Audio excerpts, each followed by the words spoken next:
10 days later, beneath the vibrant canopy of an ancient forest, a winding mountain path carved through the rugged terrain. A group of 20 students clad in the distinct uniforms of Tion Lawn Magic High stood near the edge of a sheer cliff, their expressions a mix of exhaustion and frustration. No amount of complaints or dissatisfaction could deter them from pressing forward on this arduous journey. The road of bounty was theirs to tread, and tread it they must. 10 grueling days had passed. In those days, they had pushed through dense jungles, scaled towering peaks, and navigated treacherous valleys. The hardships they endured left them battered and weary, their faces streaked with dirt and their bodies drenched in sweat. This chief military instructor is a total sadist, Wang Sampang groaned, collapsing onto the ground and fanning himself with his cap. I swear, he's laughing at us right now. Yeah, this is nuts, Zhang Shuhua, the giraffe-necked boy, chimed in. How have we not finished 30 kilometers in 10 days? 30 kilometers. Shouldn't we be done by now? It's not a straight line, genius, Zhang Xiaohou explained, his tone laced with exasperation. We've been climbing hills, taking detours around cliffs, and zigzagging through terrain. The actual distance is way more than 30 kilometers. The group of 20, led by Mo Fan, had no teachers or military instructors guiding them. Their only companion was a worn map and their collective grit. The lack of supervision made the journey all the more daunting, and their disheveled appearances spoke volumes about the trials they had faced. Once we cross this river valley, we should be close to 100 Grass Valley, Zhou Min, the class representative, announced, scrutinizing the map in her hands. Cross the valley? How? Fly over it. Wang Sampang gestured toward the gaping chasm before them. That thing is at least 10 meters wide. Are we supposed to sprout wings? The scene before them was daunting. A cliff loomed on the other side, separated from them by a roaring river far below. The sound of water crashing against jagged rocks filled the air, a stark reminder of the danger awaiting anyone who misstepped. We can't give up now, Zhou Min said firmly. We're so close. Or we could just head back, Zhang Shuan muttered. Maybe another group will manage to finish. Zhou Min spun around, her eyes blazing. You lack courage. How can you place your hope in others when we're perfectly capable of finishing this ourselves? Fine, then tell us how to cross this death trap, Zhang Shuo retorted. Zhou Min ignored him, turning instead to Zhang Yinglu, a petite girl with twin ponytails. You're a wind magician, aren't you? Why don't you try jumping over? Zhang Yinglu's face went pale, and she stammered. In no way. What if I fall? We'll tie a rope to you, Zhou Min suggested, her tone patient but firm. Even if you don't make it, we can pull you back up. It's like bungee jumping. I said no. Zhang Yinglu shrieked, her voice trembling. Some wind magician you are, muttered a water magician girl nearby. Let's not force anyone, Zhou Min said, though frustration flickered in her eyes. As the group debated, Mo Fan turned to Zhang Xiaohou, who stood quietly to the side. Monkey, think you can do it? Zhang Xiaohou grinned, thumping his chest. What's there to be afraid of? Good. Mo Fan gave him an encouraging nod. Zhang Xiaohou stepped forward. Tie the rope to me. I'll jump. His confidence silenced the group. Though Zhang Xiaohou wasn't the top student, his resolve was clear. Zhou Min quickly secured the rope around his waist, while Mo Fan tied the other end to a sturdy tree trunk. Make way. Give him some space to run, someone called out. The students watched nervously as Zhang Xiaohou took a deep breath, closing his eyes momentarily. When they opened, they glowed faintly green, signaling his connection to the wind element. A sudden gust of wind swirled around him, lifting dust and leaves into the air. The gale formed an invisible wind trail stretching across the chasm, its presence made visible by the debris it carried. Wind trail, swift current, Zhang Xiaohou shouted. The wind howled as his body blurred, moving faster and faster along the wind trail. With one final burst of speed, he launched himself off the edge of the cliff. Time seemed to slow. The roaring wind distorted his features as he soared over the abyss, the rushing river below a menacing blur. The group held their breath, eyes glued to his form. Zhang Xiaoho's foot struck the opposite cliff edge with a thud, and his momentum carried him into a roll. He crashed into a tree and lay sprawled on the ground, dazed but unharmed. A wave of relief swept through the group as Zhang Xiaoho sat up, flashing them a goofy grin. His disheveled appearance, combined with his triumphant smile, was both comical and endearing. "Monkey, you're a legend," Mo Fan hollered, pumping his fist in the air. The others cheered and gave him thumbs up, their earlier doubts replaced with admiration. One by one, they used the rope to cross the chasm, with Mo Fan and Zhang Xiaoho ensuring everyone's safety on the other side. By the time all 20 students had made it across, the sun was beginning to dip below the horizon. Exhausted but victorious, they set their sights on their final destination, the 100-Grass Valley, where the first test of their practical mission awaited completion. After the three groups crossed the valley, as the last of the three groups made their way across the valley, the forest stirred. From the branches of a towering tree, a man in a straw hat dropped silently to the ground. In his hand, he held a clipboard with a scoreboard. His movements were swift and calculated, his expression calm as he jotted down notes. With his task complete, the man made his way to a secluded meadow. Nestled in its center was a large, unassuming tent. He stepped inside, where the air was filled with the scent of wine and roasted snacks. Inside, a group of teachers and military instructors lounged comfortably, a stark contrast to the students struggling in the wilderness. "All three groups have passed the valley," the Straw Hat Man announced. Among them, a wind element student named Zhang Xiaoho stood out remarkably. The group inside the tent perked up slightly. If the students had seen this scene, they would have been stunned. Their practical teachers, along with the military instructors, were not only tracking their every move, but were doing so while indulging in the luxuries of comfort. "Oh!" Chief Military Instructor Zhang Kong raised an eyebrow. "Zhang Xiaoho, you say? I don't recall any wind element student with particularly high cultivation." He leaned back in his chair, his expression contemplative. To Zhang Kong, cultivation levels were merely the foundation. A magician's true value lay in their intelligence and courage, qualities that couldn't be measured by raw power alone. "Note his name," Zhang Kong instructed, turning to his assistant, Pan Lijun. Pan Lijun nodded, quickly jotting Zhang Xiaoho's name onto her clipboard. "Ah, you battle mages really know how to put on a show," one of the teachers, Zhang Jingguo, chuckled. "Indeed," another instructor, Chen Weiliang, added with a grin. "Dropping the students into these mountains with no support, forcing them to rely solely on themselves. It's a brilliant method to identify the truly exceptional ones." Mrs. Tang Yue, seated nearby, nodded in agreement. "It's far more effective than our old methods. This setup truly tests their adaptability and grit." If the 100 students knew their struggles were being observed and graded over wine and laughter, who knew how they would react? But the instructors' intentions weren't cruel. They understood that the classroom alone couldn't prepare the students for the dangers outside the city. This harsh training was a necessity. "You almost had me fooled, Chief Zhang Kong," Pan Lijun said with a sly smile. "For a moment, I thought you really intended to fail all of them." "Make no mistake," Zhang Kong replied, his tone sharp. "Those who show no value during the practicals will not pass. This is no charity."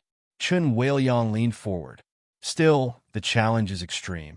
Passing through the Monster Vine region alone is an achievement. To expect more," Zhang Kong cut him off with a smirk. "Naturally, this isn't a true bounty. Even our instructors might struggle with such a task. That's why we added an extra element." "An extra element?" Zhang Jingguo asked, his brow furrowed. Zhang Kong's smirk widened. "The den of the one-eyed magic wolf, their supposed destination, is empty. There's no real magical beast there. Instead, we stationed a summoner mage at the den. His summoned beast will serve as the students' final challenge."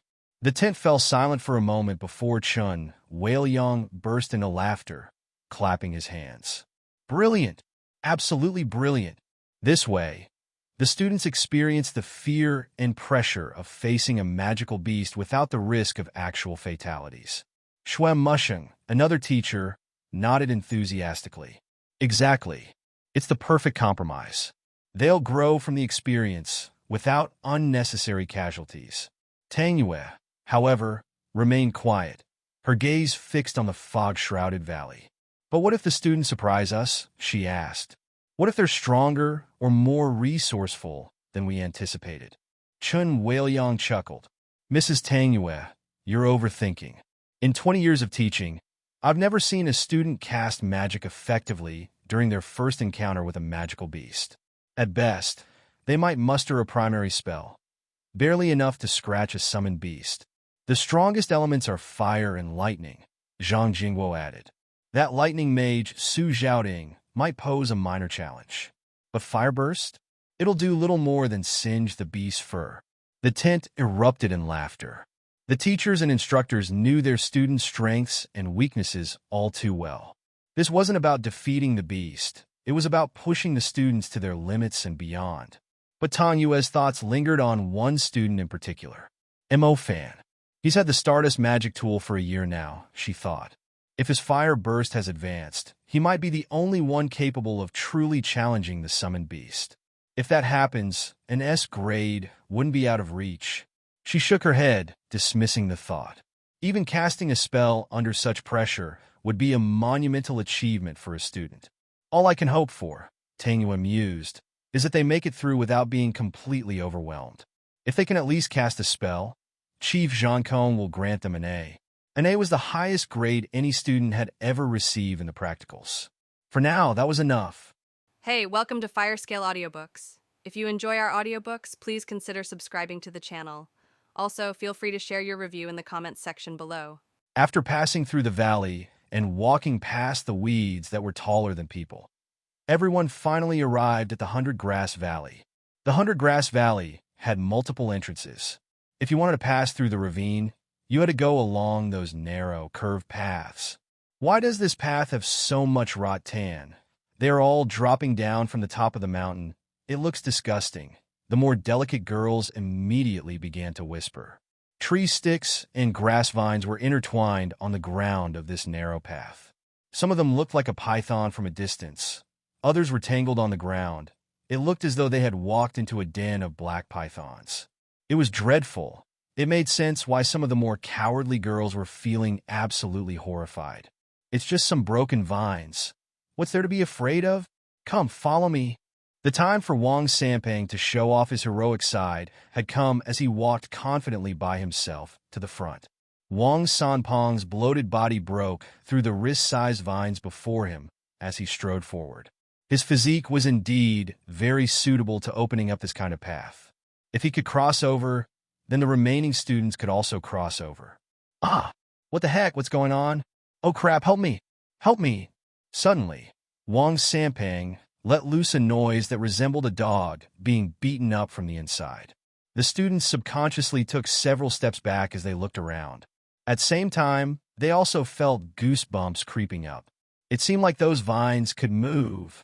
These twisting vines quickly tied Wang Sanpang up as he entered the path. Wang Sanpang's obese physique was then turned upside down. The vines had thistles and thorns on their bodies, so when it tightened, Wang Sanpang's fat skin was completely ripped, immediately leaving him bloodied. Seeing this, Zhang Yinglu and the other little girls began to shriek uncontrollably. What are you shrieking for? What can you do other than shrieking? The shaky Su Zhaoding immediately howled at them. Just as he finished what he was saying, Su Zhaoding returned to where he stood before. The first star emerged as an illusory image in front of Su Zhaoding's forehead. The magnificent purple hue fascinated the watchers. The stars emerged one by one and linked with each other under Su Zhaoding's adept control. In a split second, a star path was linked. Lightning strike, Python scar. Su Zhaoding's lightning skill executed smoothly. A scorching electric arc suddenly emerged in his surroundings. The electric arcs flew toward the narrow paths under the command of Su Zhaoding, lashing onto the demonic vines that were dragging Wang Sanpang's plump body away. The lightning strike caused several scorched stripes to appear on the demonic vines. Although the plant element demonic beast did not fear the lightning attack, it still caused them to slightly withdraw while they continued to drag Wang Sanpang away without fear. "Save me, save!" Wang Sanpang's shout carried a sobbing tone. However, following this, his mouth was covered by a strip of vine, muffling his cries. Chaos immediately ensued amongst the students. Su Xiaoting's lightning strike had no effect whatsoever. How would they stop the demonic vine now? Yet another screech arose. It turns out the demonic vines weren't satisfied with just Wang Sanpang, as they had already targeted a slender and delicate girl. That girl called Zheng Yunxia's ankles were caught by the vines. Zheng Yunxia was a water elemental magician. The problem was that she is too scared to even link her stars, and definitely not able to cast a spell. "Don't panic. Let me handle them," Class Representative Zhou Min yelled out. A fire elemental star path was quickly forming next to Zhou Min's body. This added a somewhat blazing, impetuous temperament to the originally brave and threatening Zhou Min. Fire burst! A ball of flames emerged from Zhou Min's palm before she threw it. The ball of flames was thrown amidst the demonic vines, and a burning sound immediately arose. The scorching flames immediately burned out the middle of the demonic vines. The flames rose, and the speed they spread was fairly quick. They instantly swallowed a large number of the demonic vines. The demonic vines were extremely afraid of flames. After Zhou Min cast Fire Burst, the demonic vines quickly withdrew as if they had seen a ghost. The demonic vines also quickly loosened Wang Sanpang, and he fell heavily onto the ground. Luckily, he fell on his round, fat stomach, or else his face would definitely have been in a bad state. "That was amazing, Class Rep N/O/Vel/B//Jot/C//OM. Fire element is comparatively good. Those demonic vines immediately ran away, pissing themselves. Yeah, Class Rep is formidable." As the group of students saw most of the demonic vines retreating, each one of them began to throw in compliments. Su Xiaoting, the proud lightning element user, was standing there with an ugly face. Plant creatures had an innate resistance against the lightning element. It was something he couldn't do anything about. Mo Fan was also standing to the side watching. He didn't use any fire spells at all. Either way, Class Rep Zhou Min was able to handle those demonic vines. There was no need for him to pull any moves. Furthermore, Zhou Min's fire burst was still at the first level, whereas his own fire burst had changed since the day they left for the practicals. A small demonic vine, there's no need for this daddy to do anything. I was also able to save some mana. Zhou Min greatly spread her powers, causing all the demonic vines who wanted to attack the girls to retreat. At this kind of time, the power of the fire element was being fully utilized. Fire burst's effectiveness was way more tyrannical than the spells from other elements. Zhou Min, fire element girl. This lady is definitely to my liking, said head military instructor Zhang Kong said as he stroked his mustache back in his tent. Currently, the first group should be the fastest. Amongst the first group, there are many exceptionally talented students, Zhang Jingguo ventured. The first group's fire magician is a loser. He was unable to cast any spells when he was up against the demonic vines. In the end, it was that student called Mu Bai who froze the demonic vines. They are the fastest ones to reach the Huntergrass Valley. Soon enough, they will encounter the summoned wolf beast. The real test for them is finally here. The summoned wolf beast won't injure the students, right? Being injured is inevitable. Breaking a few bones is also very common. However, our summoner mage and his summoned wolf beast will behave appropriately, Pan Li Jun said. In that case, how about we give him a call to remind him? If the students are injured too heavily, it could affect their attempt at university. There's no signal in the valley. There's no need to worry.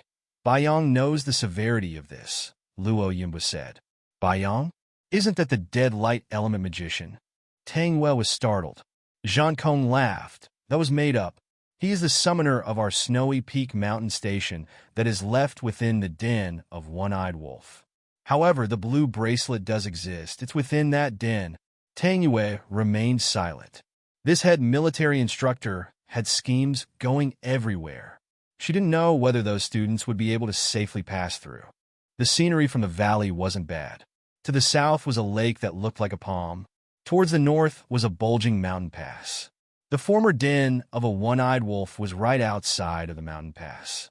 In fact, you could see it if you were to stand in the middle of Huntergrass Valley. The person who led the first group was naturally the green tea. Naturally the vice class rep, Mubai. Mubai was able to successfully subdue every single person in the group on the practicals this time. The girls were increasingly adoring him. Being able to reach the Huntergrass Valley so quickly this time was definitely thanks to him. The cavern is right there. I thought this bounty was going to be difficult, but it seems like we easily found our destination, Zhao Kunsen said as he laughed.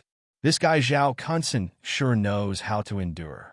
At the very last quarter of the year, he charged into the elite class and successfully colluded together with Mu Bai once more. Be careful, the bounty can't be this easy. Mu Bai was born in a large and storied family. He was experienced and knowledgeable. He understood that these bounties weren't something you could easily complete. A squad of 20 people were being led by Mu Bai. They followed the precipitous hill as they climbed up to the den by the mountain pass. On the outside of the pass was a small spring, its pond looking about half full. The den was already in sight, its entrance extremely large. It was about the same size as the passage beneath the city. The inside of the den was in a deep darkness. This kind of darkness could easily trigger a phobia of darkness or the unknown in people. Additionally, a wind filled with ill omen was blowing from the inside of the den, raising goosebumps. How about we wait for some more people before we go in? He said shyly. I agree, it looks scary. Zhao Kunsen spoke up, without even the courage of a dog.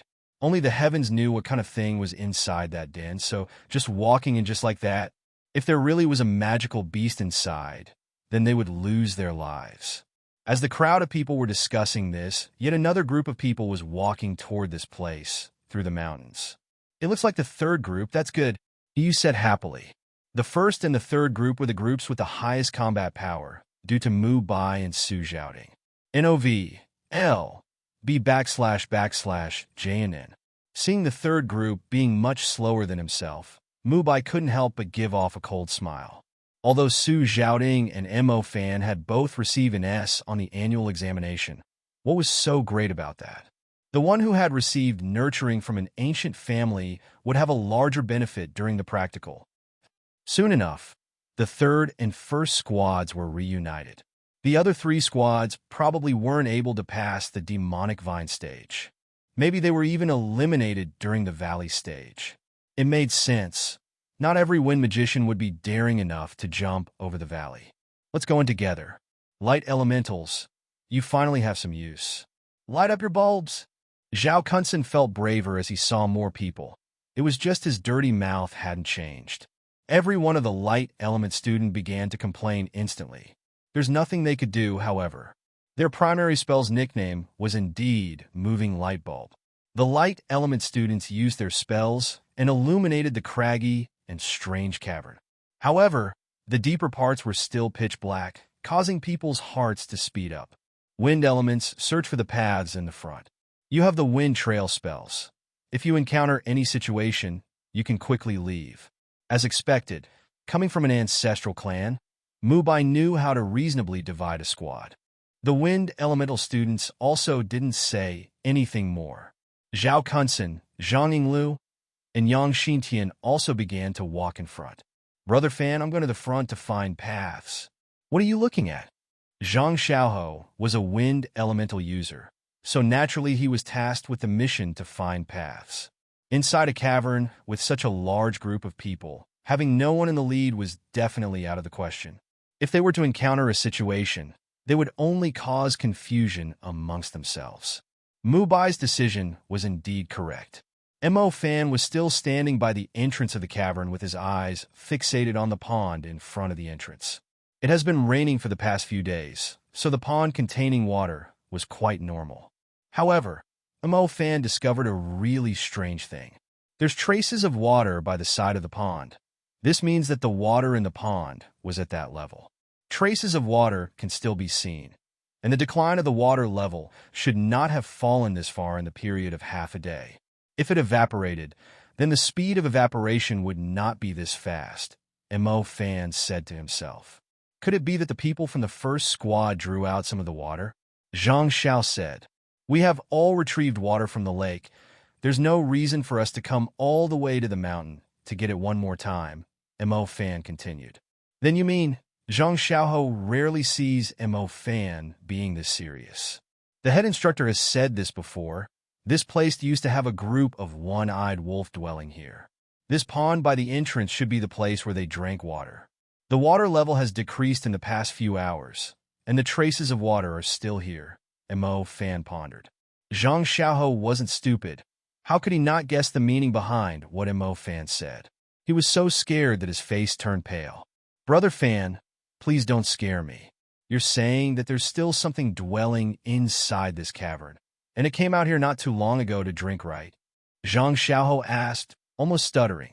With the water level going down so much, it would mean that this creature's physique is particularly large. Or, it means there's more than one, Mo Fan added.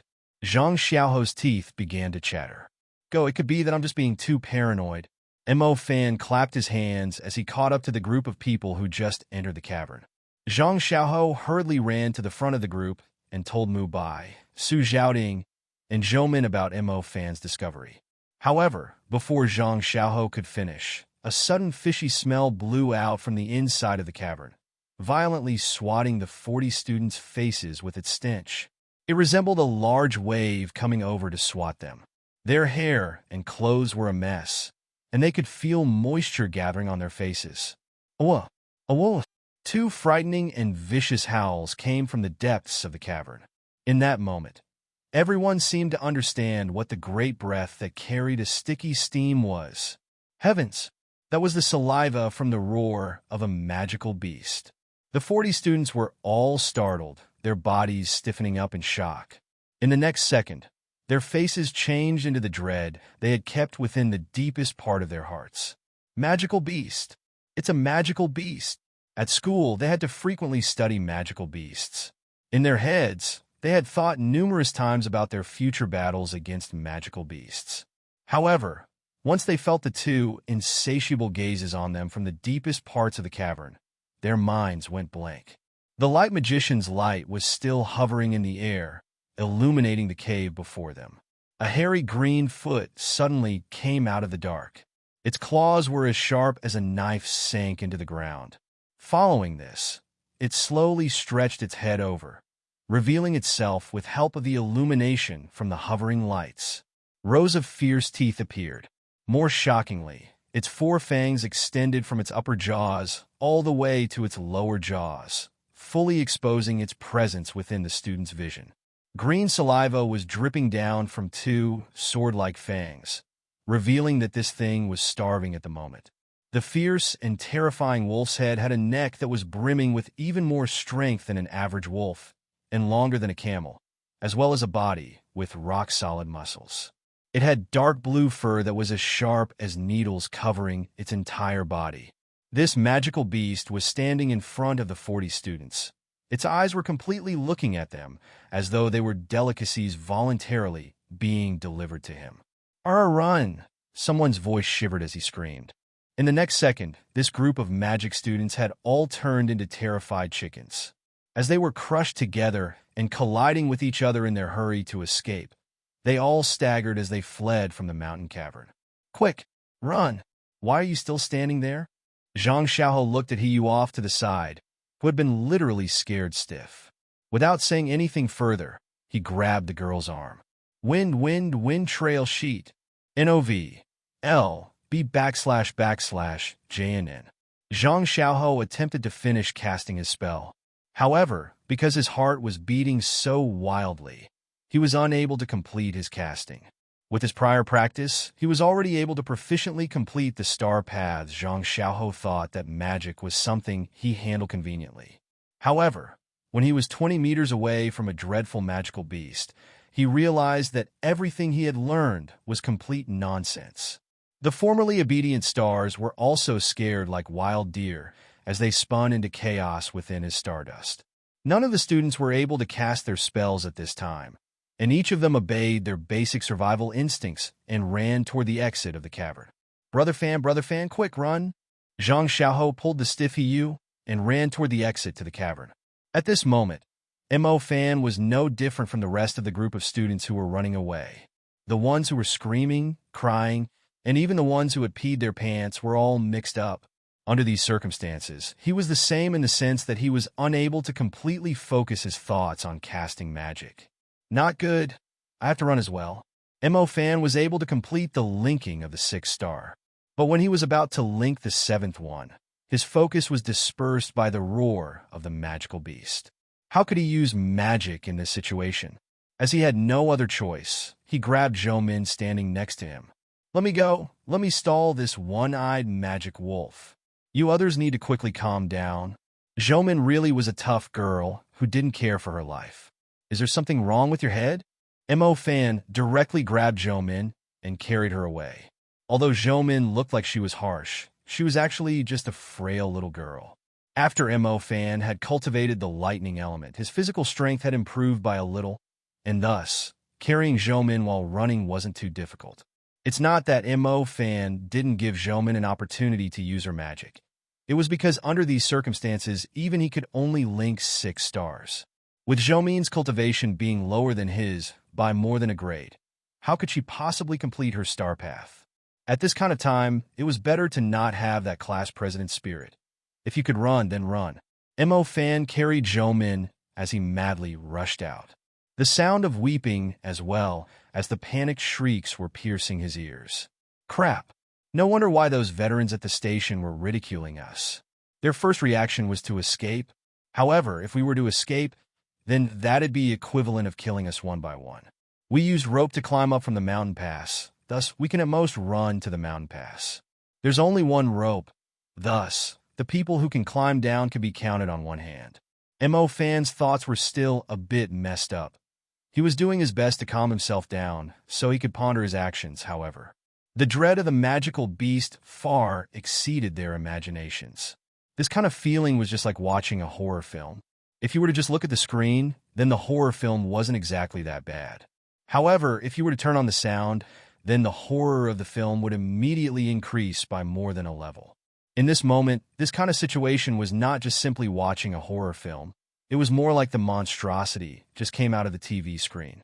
It was right in front of you, so close that you could even clearly see the blood prints in its eyes. In this kind of situation, there was no one who could actually keep themselves calm. Mo Fan was running rather fast. After carrying her out of the mountain pass, Zhou Min was actually already scared to the point where she could no longer stand.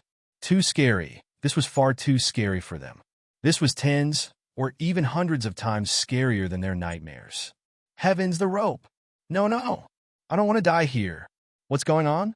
Mu Bai and Su Zhaoding were still able to reason. However, looking at their sorry figures, it was plain that they weren't able to use any magic at all. There were about 10 people who had fainted from fear, and about 20 or so people who had attempted to climb down using the rope. However, the rope had disappeared. Right now, unless they were to jump down directly. What do we do? Are we all going to die here? Zhao Kunsen was so scared that his entire body was trembling. The thing was, other than the spirit wolf's stinking breath, this place already had a dense, foul smell pervading it. Students with their pants wet could be found everywhere. The one-eyed magic wolf has chased us out. I'd rather fall to my death than be eaten alive, a male water elemental student cried out. There are so many who completely fainted in that cavern. Why is that guy not eating them, but instead chasing us out here? Zhao Kunsen said. Although Zhou Min and Su Zhaoding were afraid, after they heard Zhao Kunsen's crazy words, they both glared at him. Running is useless. We need to unite and deal with it together. How do we deal with that? I can't even remember what kind of element I have. 300 meters away from the mountain pass was a stone platform by a mountain wall. On the stone platform was the chief instructor, Zhang Kong, Luo Yunbua, Pan Lijun, as well as the summoner Bai Yang. They were all observing the students trapped in the mountain pass from afar. The summoner called Bai Yang couldn't stop laughing and had his hand covering his mouth. This was because they could see a student who had just peed his pants and gone completely limp. As the chief instructor saw these group of students who hadn't even used any magic at all, he shook his head. Disappointing. He had thought that these students of Tianlan Magic High had some abilities. Who would have known that not a single one of them was able to use their magic? He already said that these students were a group of useless magicians, and it seemed like that was indeed the truth. The school expended so many resources to cultivate them, and yet when they truly faced a magical beast, they ended up being like this. The three teachers, Zhang Jingguo, Shui Musheng, and Chen Weiliang, all looked extremely awkward at this time. They were very clear on the students' potentials. The school usually just pursued the students' cultivation score. That way, at least their reports would look good. However, their practicals would just pass by. The practical combat was something they had to learn for themselves through real experience. How could the school teach something like that? Someone is using magic. Luo Yunbu's eyes were good. He discovered that there was a white radiance flickering near the mountain pass. Its ice element that seems to be moved by. Shui Musheng immediately began to smile. Chen Weiliang and Zhang Jingguo also hastily looked over. It seemed like the first one to use magic was indeed Mu Bai. A white ice energy began to swirl around Mu Bai's area. Those ice spirits rushed forth like soldiers, quickly covering the four limbs of the spirit wolf that had already exited the cavern. Note that, Chief Instructor Zhang Kong said. This is the disciple of the Mu ancient family. He has received the family's training and has a trace of the temperament of the ancient family's disciples. His mental essence and his ability to adapt is much stronger than the other students, Shui Musheng quickly said, as expected of a disciple from an ancient family. While the other students were having a mental breakdown, Mu Bai had already calmed his heart and used magic. Being able to use the ice element spell ice spread under this kind of dreadful situation, Mu Bai was already able to receive the outstanding grade of A. Currently, they just needed to see if the other students were able to calm themselves. Definitely not the same level. The upper half of Wang Sanpang's body was covered with blood as he climbed up from the dirt. Su Xiaoding remained on the floor, his current situation no different from Mu Bai's. On the other side, the other 5 students had also collapsed on the ground. They were buried beneath the sand and stones, completely unable to get up again. The spirit wolf had suffered some damage, but the injuries were not enough for it to lose any of its combat prowess. The spirit wolf's strength had far surpassed their imaginations. Even if more of them calmed themselves, even if they had 10 or more people, they would still be unable to deal with it. If all 40 of us were to join together and cast their spells, then it's possible that we could win. Bastard, scoundrels, this father will actually die in a place like this. Wang Sanpang cursed. Mo Fan, your fire element is stronger than mine. Quick, make your move. Zhou Min yelled out from the side. The only things that could truly damage the spirit wolf were fire burst and lightning strike. However, there were too few fire students. It's no use. This isn't even an one-eyed magic wolf. Mo Fan's eyes were fixated on this special magical beast. An one-eyed magic wolf would only have one eye. This magical beast had a pair of vern eyes. Practically every single person had been scared witless by this magical beast. So who would even pay attention to this dreadful creature's characteristics? Save, save, save. He was crouching there with her face turning extremely pale. It was very clear that the spirit wolf greatly despised those who kept weeping. After it had blown away those students who were able to use magic, its objective once more became you. Hurry up and run. Mo Fan felt a twitch of disdain. This girl was incurably stupid. Just now, there were other people who were attacking the spirit wolf, giving her time to run away. However, she actually did not move a single step. This is not good. If this continues, then everyone will die under this magical beast. We have to get rid of this thing. Monkey, are you able to rush forth? Mo Fan had an idea, and hurriedly asked Zhang Xiaoho, who wasn't too far away. Zhang Xiaoho nodded repeatedly. Good. I will attract the attention of the magical beast. When I do that, you must carry me and run toward the cavern. Do you understand? Mo Fan said to Zhang Xiaoho with a serious tone. Brother Fan, what are you planning on doing? Zhang Xiaoho asked. Slaughtering it. Mo Fan clenched his teeth, using the pain to calm himself down. The fire elemental stardust turned into a cosmic space as it swirled around Mo Fan's body. Each of the fire elemental stars finally began to link with one another to become a magical star path at the command of Mo Fan. The speed of completing a star path for Mo Fan was very quick. After he connected the sixth star, the seventh and most disobedient star finally acknowledged Mo Fan's command. Completing the star path, the magic was cast. A scorching flame ignited within Mo Fan's fists. The scarlet flame was erupting between Mo Fan's fingers. Fire burst, burning bones. Everything was complete. Mo Fan's hair was fluttering madly from the airflow. As the fierce flame was thrown, the fireball whistled through the air. It flew toward the spirit wolf's massive trunk with extreme accuracy. The fireball's impact was initially silent. After a bit, it looked like a frantically growing scarlet vine. It actually ignited the spirit wolf's body. The intensity of the flame was far more powerful than the fire burst cast by Zhoumin. The fierce flames were very bright and also very ferocious. The spirit wolf raised its head and emitted an exceedingly pained howl. The spirit wolf seemed to be in agony, running and rolling around on the ground. Finally, it turned and jumped into the pond. The flames from burning bones didn't dissipate even into the water. The horrifying power of the flame probably burned the spirit wolf's viscera into ashes. Zhoumin, Zhang Xiaohou, Wang Sanping, and Zhang Yinglu saw this scene and were completely dumbstruck. The disorganized elite students who were outside of the mountain pass were also looking at Mo Fan in disbelief.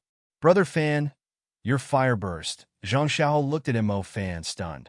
The power of Mo Fan's fire burst was far stronger than Zhoumin, and even the effects of the flames weren't the same. Zhoumin's fire burst was at the scorch level. After the fires struck the spirit wolf's body, all they did was continue searing the surface of its body. This kind of scorching would only burn off the outer layer of the spirit wolf's body and not truly damage its muscles and bones. In contrast, Mo Fan's fire burst looked like it had ignited inside the spirit wolf's body. The effects of everyone's spells together just a while ago didn't look as effective as Mo Fan's single fire burst. On the stone platform, the summoner called by Yang creased his brow at this moment. There was a telepathic link between a summoned beast and the summoner. Bai Yang was able to feel the excessive pain his spirit wolf was suffering. He was very clear on the fact that the fire burst used by the student had actually thoroughly damaged the spirit beast. Fire burst, burning bones? At this moment, both Chief Instructor Zhang Kong, as well as Mrs. Tang Yue, revealed astonished looks on their faces. Zhang Kong and Tang Yue were both fire element cultivators.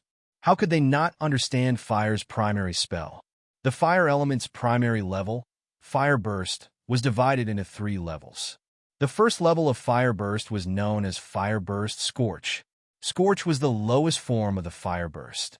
The power it possessed was just quickly igniting the target in order to burn them. However, the second level of Fire Burst was completely different. Fire Burst, Burning Bones, was as the name implied. After the fireball hit the enemy, flames of an increasingly high temperature would directly ignite from within the enemy's body. It was able to burn even the bones to ashes. The external burns of Scorch were unable to deal a lot of damage to the spirit wolf. In one aspect, it was because the students had no idea about where to attack, while in a different aspect, the spirit wolf's fur also possessed a high resistance to magic. Burning Bones was completely different. The dreadful flames that came from the internal combustion could very well burn the spirit wolf's insides completely away. This student, what's his name? Zhang Kong came back to his senses, his eyes finally revealing traces of praise. Being able to achieve the second level of fire element spells, this student was remarkable. His name is Mo Fan. Mrs. Tang Yue's face revealed a slight smile. Mo Fan actually did not let me down. In just a short period of a year, he has already risen to the level of Burning Bones. The truth is, the first Fire Burst skill she ever showed the students was actually Burning Bones. That was why the effects of the flames at that time were far stronger than the ones the students had seen before. This student, we can give him an S, Zhang Kong said with satisfaction. Instructor Luo Yunbua and Vice Instructor Pan Li Jun also nodded agreement. There was barely anyone who could reach this kind of realm within the all of Bo City. Suddenly, the summoner called by Yang yelled out, "Crap! What is it?" Chief Instructor Zhang Kong demanded quickly. After the spirit wolf jumped into the pond, I don't know why, but for some reason, it is suddenly ignoring me. It seems like I can't control it. Bai Yang said, his face pale. Disgraceful. Didn't I tell you to tame this guy's wild nature? Zhang Kong scolded him sharply. These words from Bai Yang caused Tang Yue, Zhang Jianguo, and Qin Weiliang's faces to shift quickly. Out of control? This spirit wolf's combat prowess was a bit stronger than a one-eyed magic wolf. If he lost control of it, there was no way to know how many students would fall to it. Quick, go stop it. Not good. It takes some time for us to get there. How could you lose control? Crap, it's over. There's going to be people dying. Director Qin Weiliang was terrified. The spirit wolf had been lenient with its moves, or else some students would have already died within the cavern. N/O/vel/b/in.c//om. Now, they'd lost control of the spirit wolf. It would now truly start its slaughter. There would only be a few students who would be able to survive. I'm sorry, I don't know why this happened, the summoner Bai Yang mumbled. What's the point of saying that now? Quick, go and rescue them. Zhang Kong shouted angrily. Outside of the mountain pass, Mu Bai was standing in front of the spirit wolf confidently. The ice power he was in control of had turned into a slow ice frost as it covered the four limbs of the spirit wolf. As Mu Bai was about to reveal a trace of relief on his face, he suddenly discovered that the spirit wolf's pace was only slowed by a little. Its approach toward the students was unaffected. It's useless. Mu Bai was dumbfounded. His ice spread could freeze 3 or 4 people in place even on bad days. As Mu Bai saw it, he could give his other classmates a chance to regain their composure. Who would have thought that the strength of the spirit wolf's 4 limbs would be this strong? His ice spread was unable to make it stop. Creak! The spirit wolf stepped onto the ice with 1 foot and continued to advance.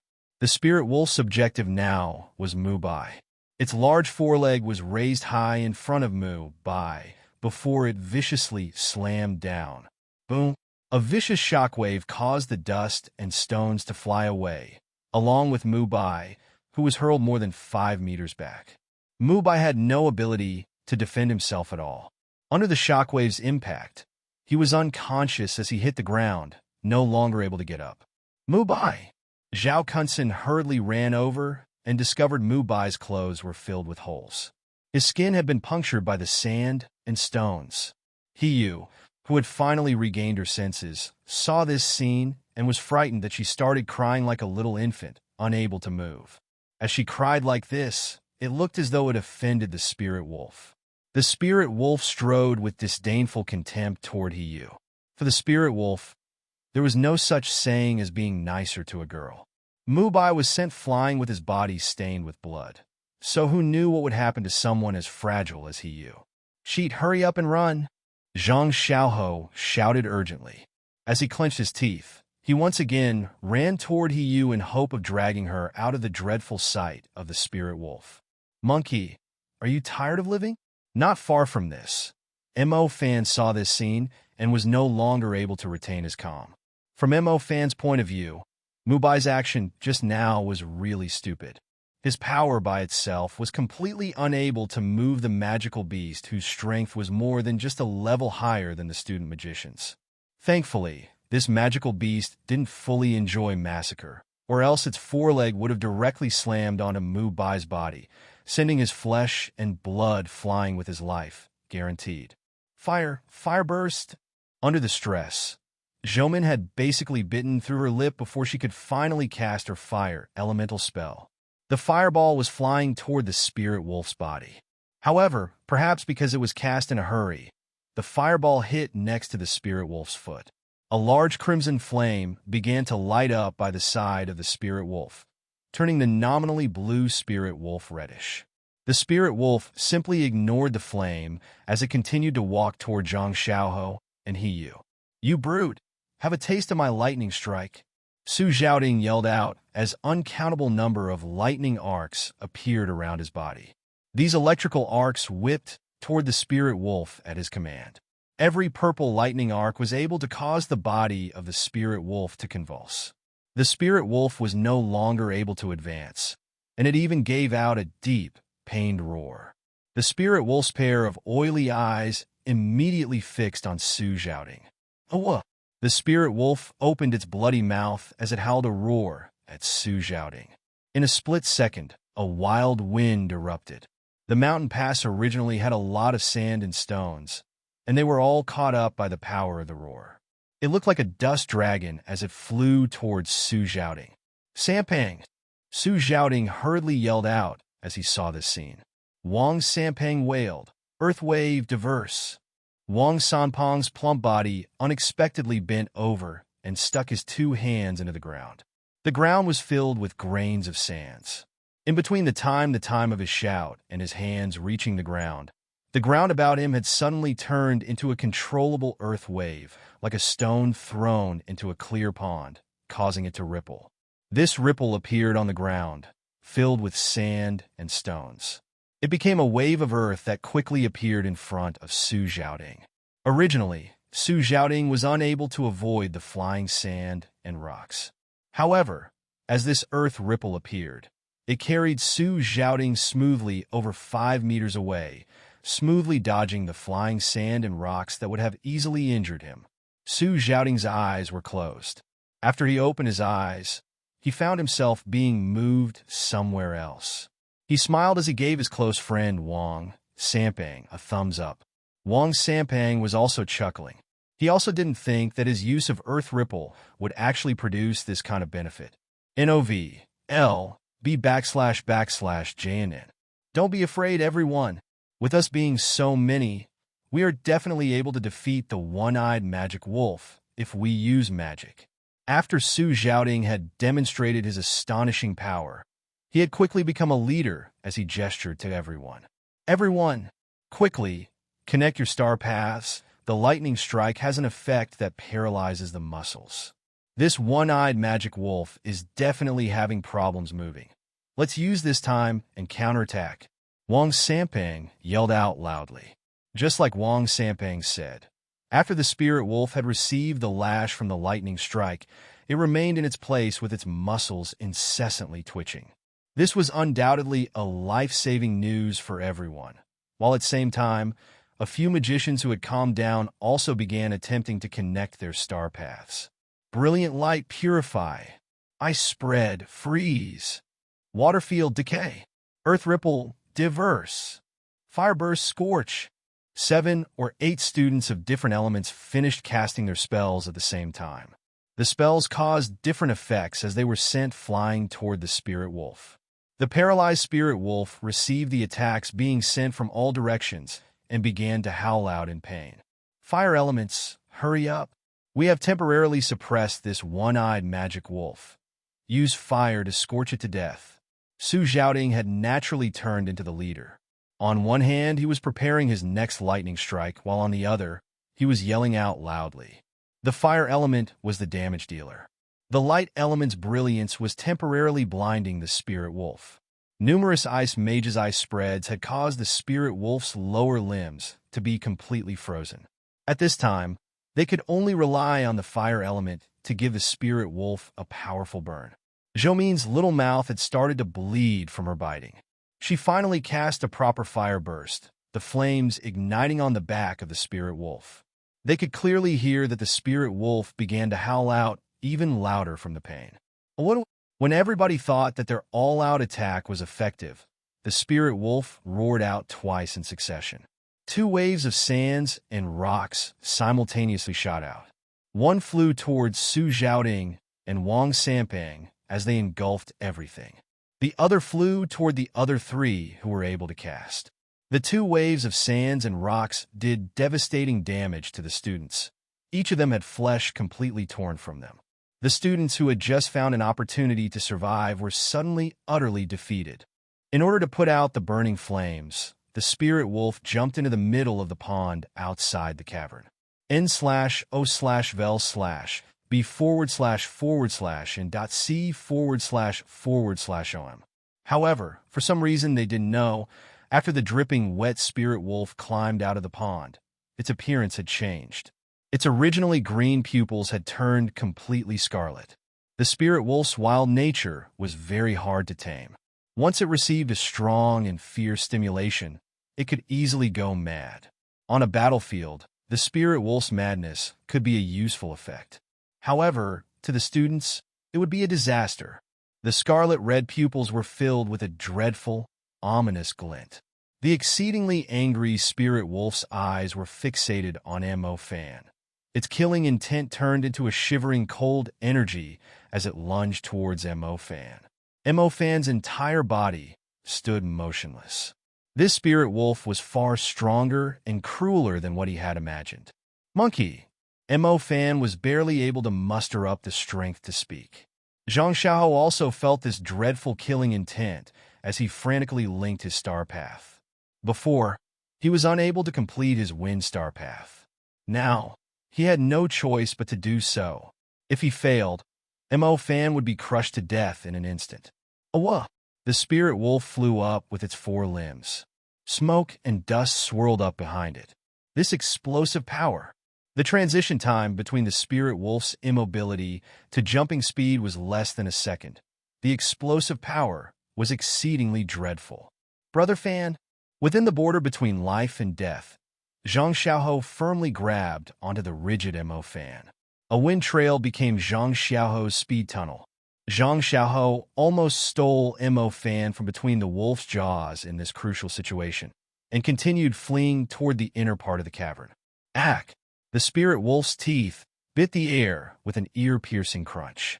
As it bit into the empty air, it felt a great humiliation.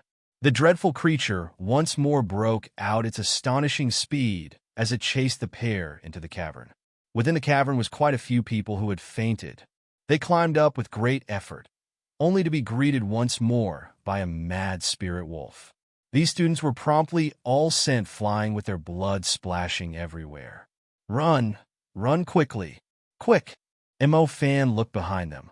He could see that the spirit wolf was a bit faster than Zhang Xiaohou's wind trail, swift travel. I really am trying. Zhang Xiaohou was dripping with sweat and didn't dare to shift his concentration in the slightest. The wind was whistling by his ear. Behind them was a tremendous monster wolf madly pursuing them. Even jumping would only cause them to slow down at this point.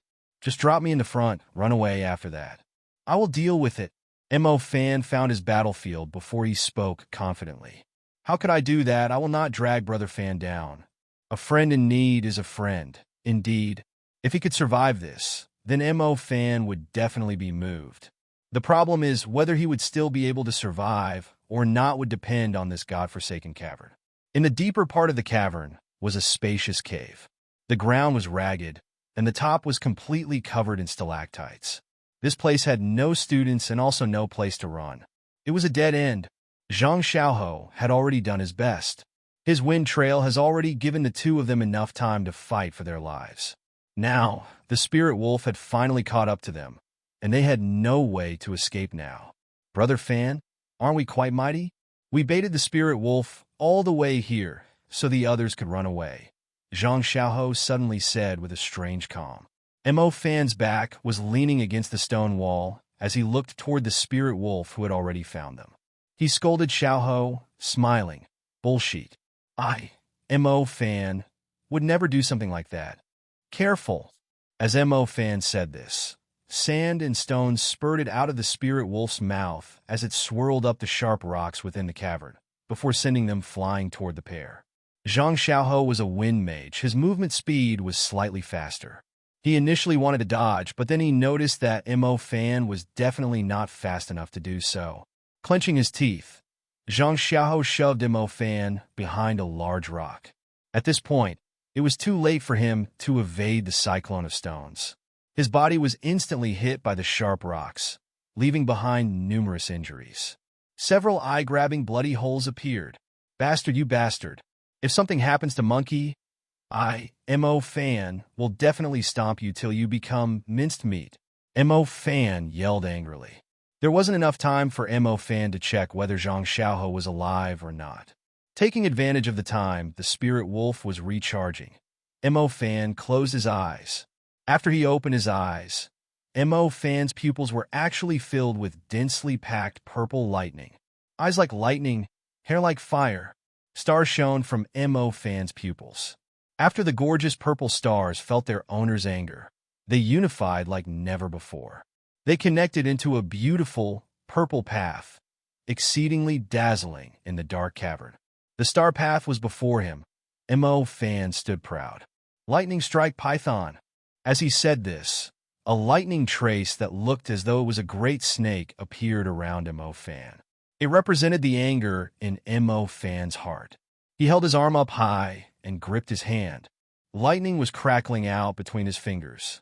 The lightning python turned into a brave and fierce lightning soldier after receiving the command of Mo Fan. It whipped out in an explosive tangle of voltage. One after another, the arcs of the lightning python hit the spirit wolf's body.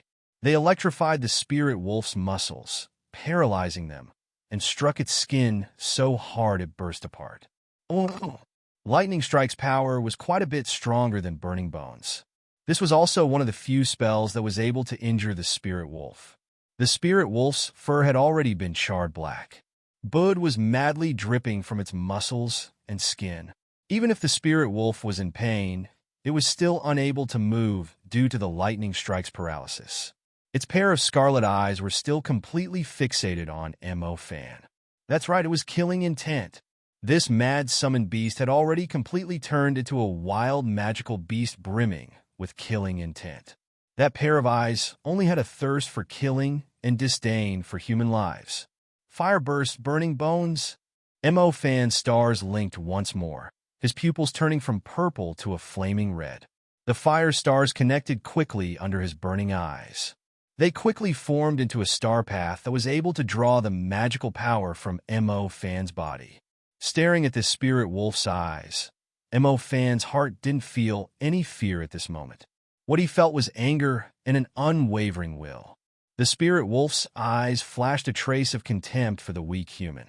It was like it was saying, "So, what if you use it one more time? Burning bones won't be able to kill me. In the second that my muscles are no longer locked, I will slice you in two." Even though it was exceedingly painful, the spirit wolf was still able to endure the internal combustion from burning bones. The lightning python or the burning bones were still not enough to kill it. Thus, the end result would still be humans ending up as its food. You livestock. Mo Fan could feel the contempt in the spirit wolf's eyes. "Look who's going to die," Mo Fan yelled out angrily. The fire stars turned into a scorching fireball condensing in Mo Fan's palm. "Die!" Mo Fan yelled out, and the fireball within his hands was thrown skywards. A eye-dazzling fireball was rising toward the roof as it instantly lit up the dark cavern. It then displayed the ferocious magical beast and the firecaster's image. The spirit wolf raised its gaze. In its vicious scarlet pupils flashed a trace of suspicion. Was this human scared to the point where he became a fool? Why were the flames flying toward the ceiling? The spirit wolf was paralyzed by the lightning strike, standing in one place and unable to move. In this kind of situation, hitting it with a flame burst, burning bones would be far too easy. It would be the same as the normal wooden doll, which they used to practice with. However, Mo Fan did something that made the spirit wolf feel like he was a complete retard. Mo Fan was smiling with his mouth opened. The light from the fire illuminated his fanatical smile. Boom! Fire burst. Burning flames was like a falling star in the air as it struck the root of a stalactite. The flames from burning bones wouldn't be useless just because the target was a rock. The internal combustion of the burning bones had instantly heated the slender root of the stalactite red hot. Gurgle. Just a second was enough for the flames that could burn bones into ashes to melt the stalactite's root away. The stalactite was massive. After it snapped from the heat and its own weight, it turned into a massive stalactite spear falling from the highest point of the cavern. In the beginning, the spirit wolf carried only contempt and suspicion. However, after it realized the snapped-off stalactite was right above his own head, it finally revealed panic. "I won't bother seeing you out." Mo Fan slowly retracted the hand that threw out the fire burst before he smiled coldly. That's right. Lightning Strike is only able to restrict your movements, and Burning Bones won't be able to kill you. However, this father, I, will use wisdom to crush you. The stalactite stone was massive. It was like a colossal stone sword had punched down into the body of the spirit wolf. Right through the spirit wolf's back, it was deeply pierced through the abdomen. Just like that, it was fiercely nailed to the ground. Blood started to flow out from the spirit wolf's abdomen. Following this were some broken stalactite rocks rolling off it. Soon enough, they formed a large pool beneath the spirit wolf's body. The spirit wolf stood there. It wasn't even able to collapse. Those scarlet pupils gradually returned to their former green color as the last seconds of its life passed by. It turned its head to look at the stalactite that had pierced its body, and then glanced at the insignificant human. Other than being unable to believe this, there was no other thoughts that could be seen in its eyes. The spirit wolf's arrogant dignity was completely gone. It became increasingly weak, so much that it was unable to even struggle. Life passes by just like that, by this tiny magician. A whistling sound was heard. A wild wind was racing through from the cave entrance. The students covered in bruises and wounds all raised their heads weakly. A man dropped down from the sky. On his back was a massive pair of wings condensed by the wind spirits, covering the people's line of sight. Wind wings! Mubai, who had finally regained consciousness, raised his head, staring at the man with mustaches in disbelief. It's Chief Military Instructor. Heavens, what am I seeing? An angel? The entire entrance of the mountain was astonished. They had guessed that Chief Instructor Jean was a super strong mage. However, they never imagined that he was a high-ranked mage who was able to control wind wings. n/o/vel/b/jan.c//om. Wind wings. This was a spell that allows a person to genuinely fly around like an angel. Jean glanced at this group of students who didn't seem like they were in a life-threatening situation, and then glanced toward the cavern that had a large noise echoing out of it. I hope that student who used Burning Bones is still alive. Jean didn't dare to remain any longer. The large wind wings flapped with sudden force, and his entire being flew deeper in like an arrow. The ragged stones were slammed to the sides by Jean. The chief instructor passed through the long path in a stunning manner before he finally arrived at the spacious bottom of the cavern. Fire burst rupture. Floating within the dark cavern, Jean was gripping his hand, and a fireball appeared there. The fireball was tossed to the mid-air of the cavern before it ruptured like a gorgeous firework, illuminating the entire cavern. Jean looked around. He only hoped that the spirit wolf still had a bit of intellect remaining, so that it would allow that student called Mo Fan to barely stay alive. That's why he didn't try to save the mana in his stardust. He hoped to find that student as soon as possible. The radiance from the flames lit the entire cavern up bright. However, in the next second, Jean was completely flabbergasted. The chief instructor floated there, his brown eyes filled with astonishment. How could this be possible? On top of the stone platform, the summoner by Yang's expression was frantic as he sat there. His heart was only wishing for the boss Jean to get there in time. Fatal. Chen Weiliang was on the ground, completely weak. If there was a student dying on the practicals this time, he would be held fully responsible. The country put a large degree of importance on these magic students. Even the tyrant of Bo City, Mu Zhuiyun, would not dare to injure the students in any way. Tanghua bit her lip. She thought back to that day when she was still making jokes with Mo Fan. She had joked about how she'd use the WeChat locator to retrieve his dead body, but she never thought that the day would come so soon. Tanghua was actually very interested in Mo Fan. On one hand, she felt that this student seemed to have another secret other than the growth-type Stardust magic tool. On the other, she thought that he had potential. She wanted to see what kind of realm he would be able to reach. A pity, what a pity. Bia Yang, just what happened? How could the summoned beast turn mad for no reason? Even if the burning bones was painful for it, there's still no reason for you to lose control. Luo Yunbo criticized him angrily.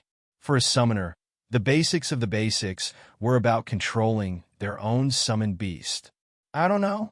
Normally speaking, even if he were to be killed, he wouldn't start slaughtering the students without my command. I really don't know why it has turned out like this, Bai Yang said as he trembled. This whole thing really did not make any sense.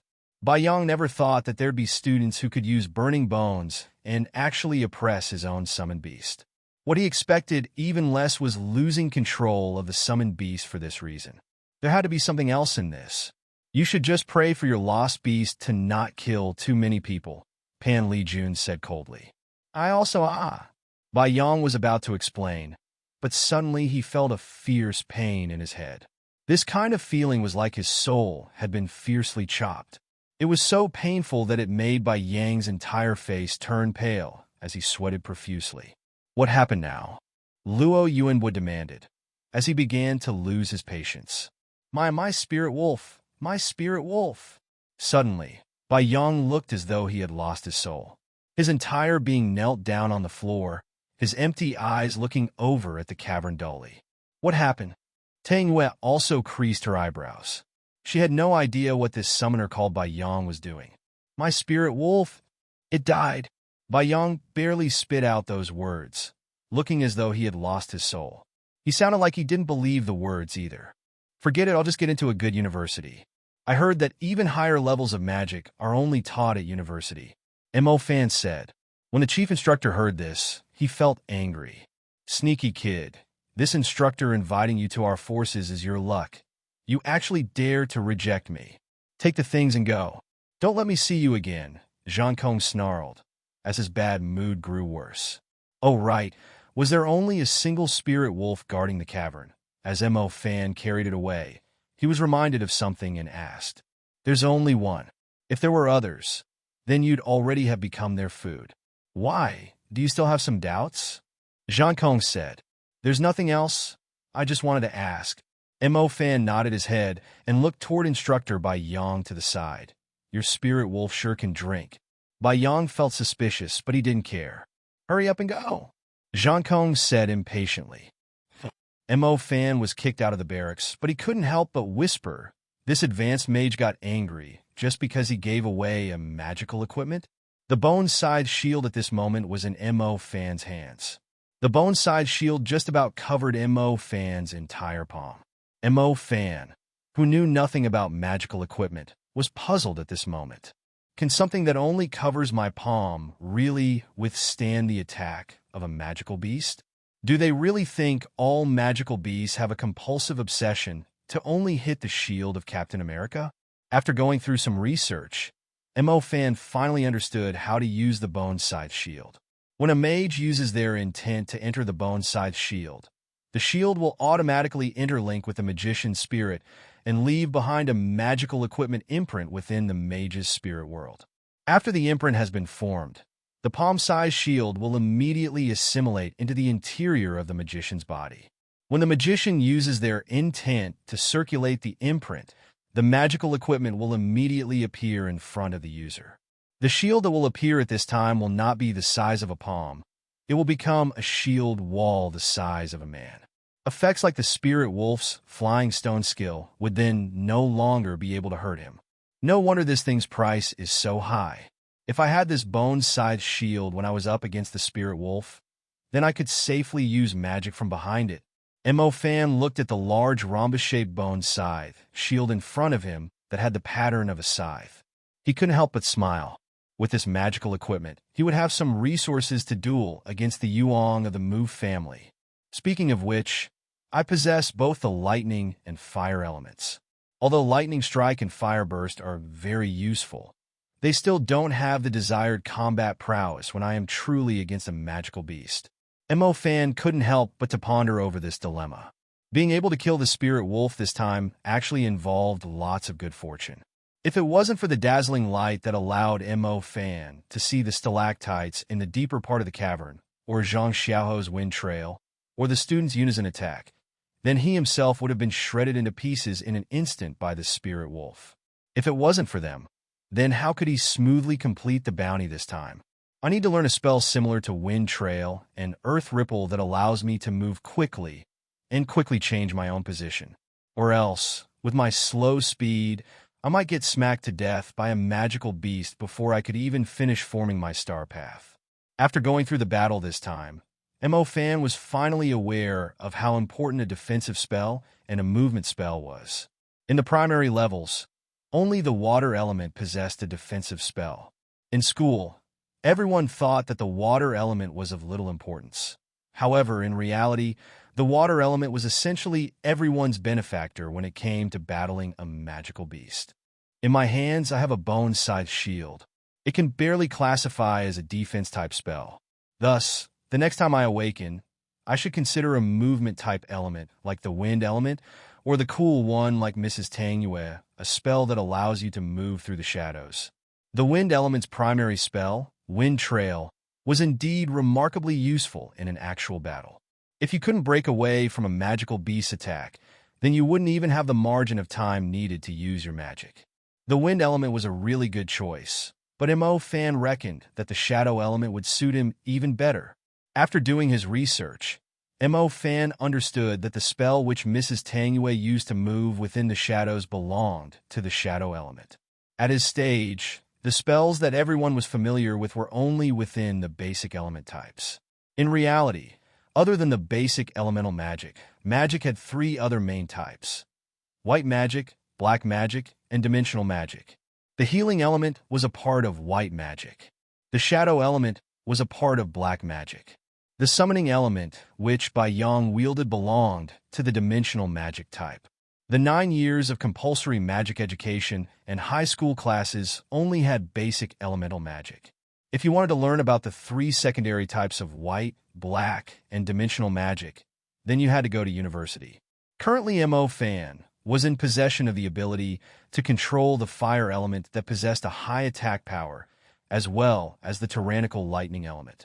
With the appearance of the bone-sized shield, he had attained the ability to defend himself. The only thing he was missing now were the movement spells. If one truly wanted to battle a magical beast by themselves, then one would be required to have those abilities. Shadow element. It was evident that this was choice that was most suitable for him. I have to quickly rise to the ranks of an intermediate mage. This way, I will be able to awaken yet another element. If only I can awaken the shadow element, Mo Fan said, filled with expectation.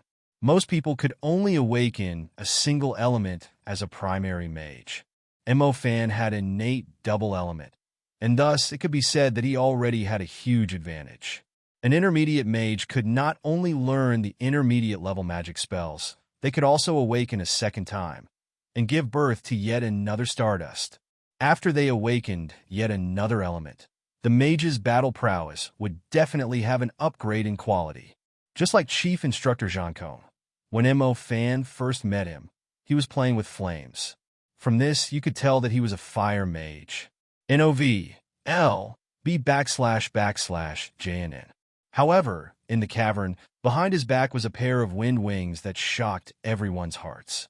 Thus, it was very evident that not only did he cultivate fire element, he also cultivated the wind element.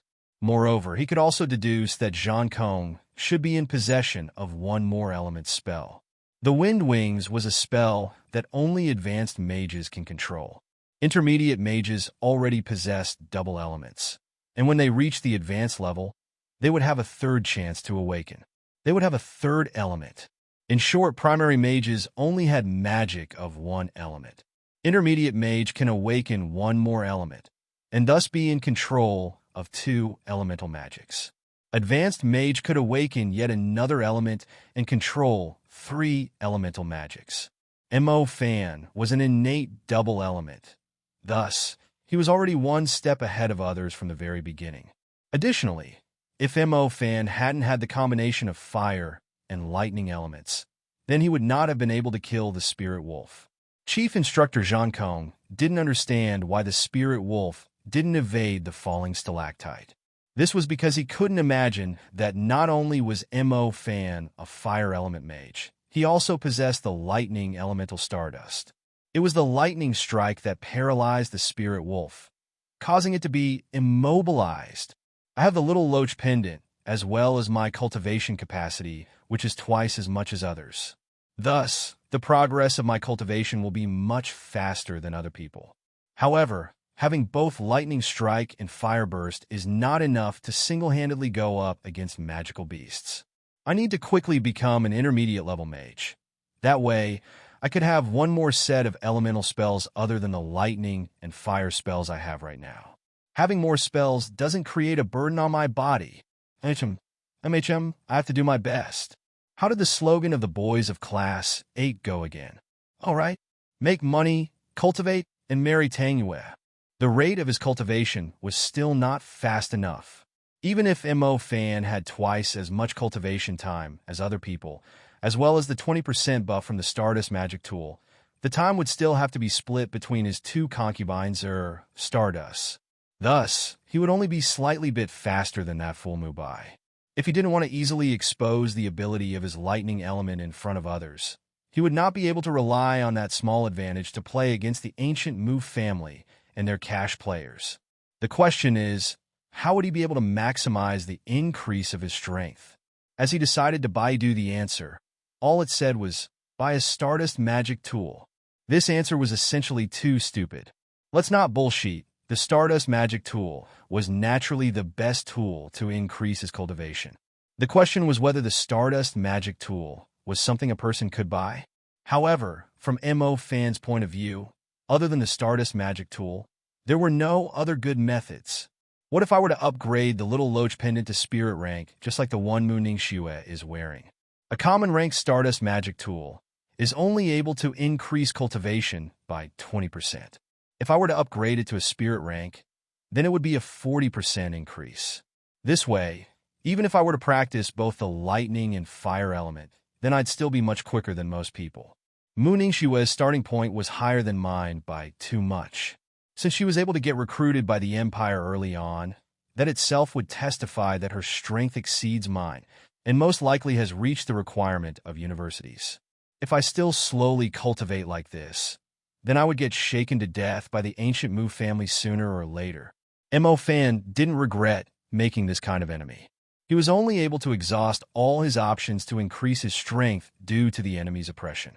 Presently, the only thing that could increase his strength faster seemed to be a Stardust magic tool. Mrs. Tangyue has mentioned this before.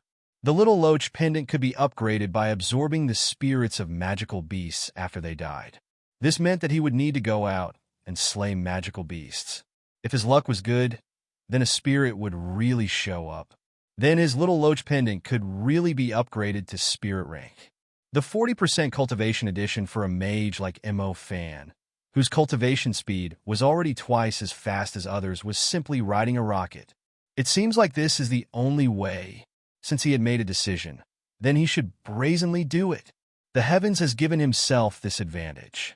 If he were to neglect it, then it'd be good for nothing. After the practicals, there still remained about a month of summer vacation. Mo Fan walked down to the hall of the Hunters' Union without hesitation. Tangyue, Zhang Jingguo, and Chen Weiliang were all stunned. Chief Instructor Zhang Kong had just flown into the cavern. Even if he was faster, there's no way that the wolf would be killed by Zhang Kong. In which case, just how exactly did the spirit wolf die? After the summoned beast of the summoner dies, they themselves will receive damage to their spirit and soul. It seems like the spirit wolf really died, Tangyue commented. Bai Yang's appearance just now is very clearly the symptoms of a summoned beast's death. That was not something that could be faked. Didn't the spirit wolf chase Mo Fan into the cavern? Yeah.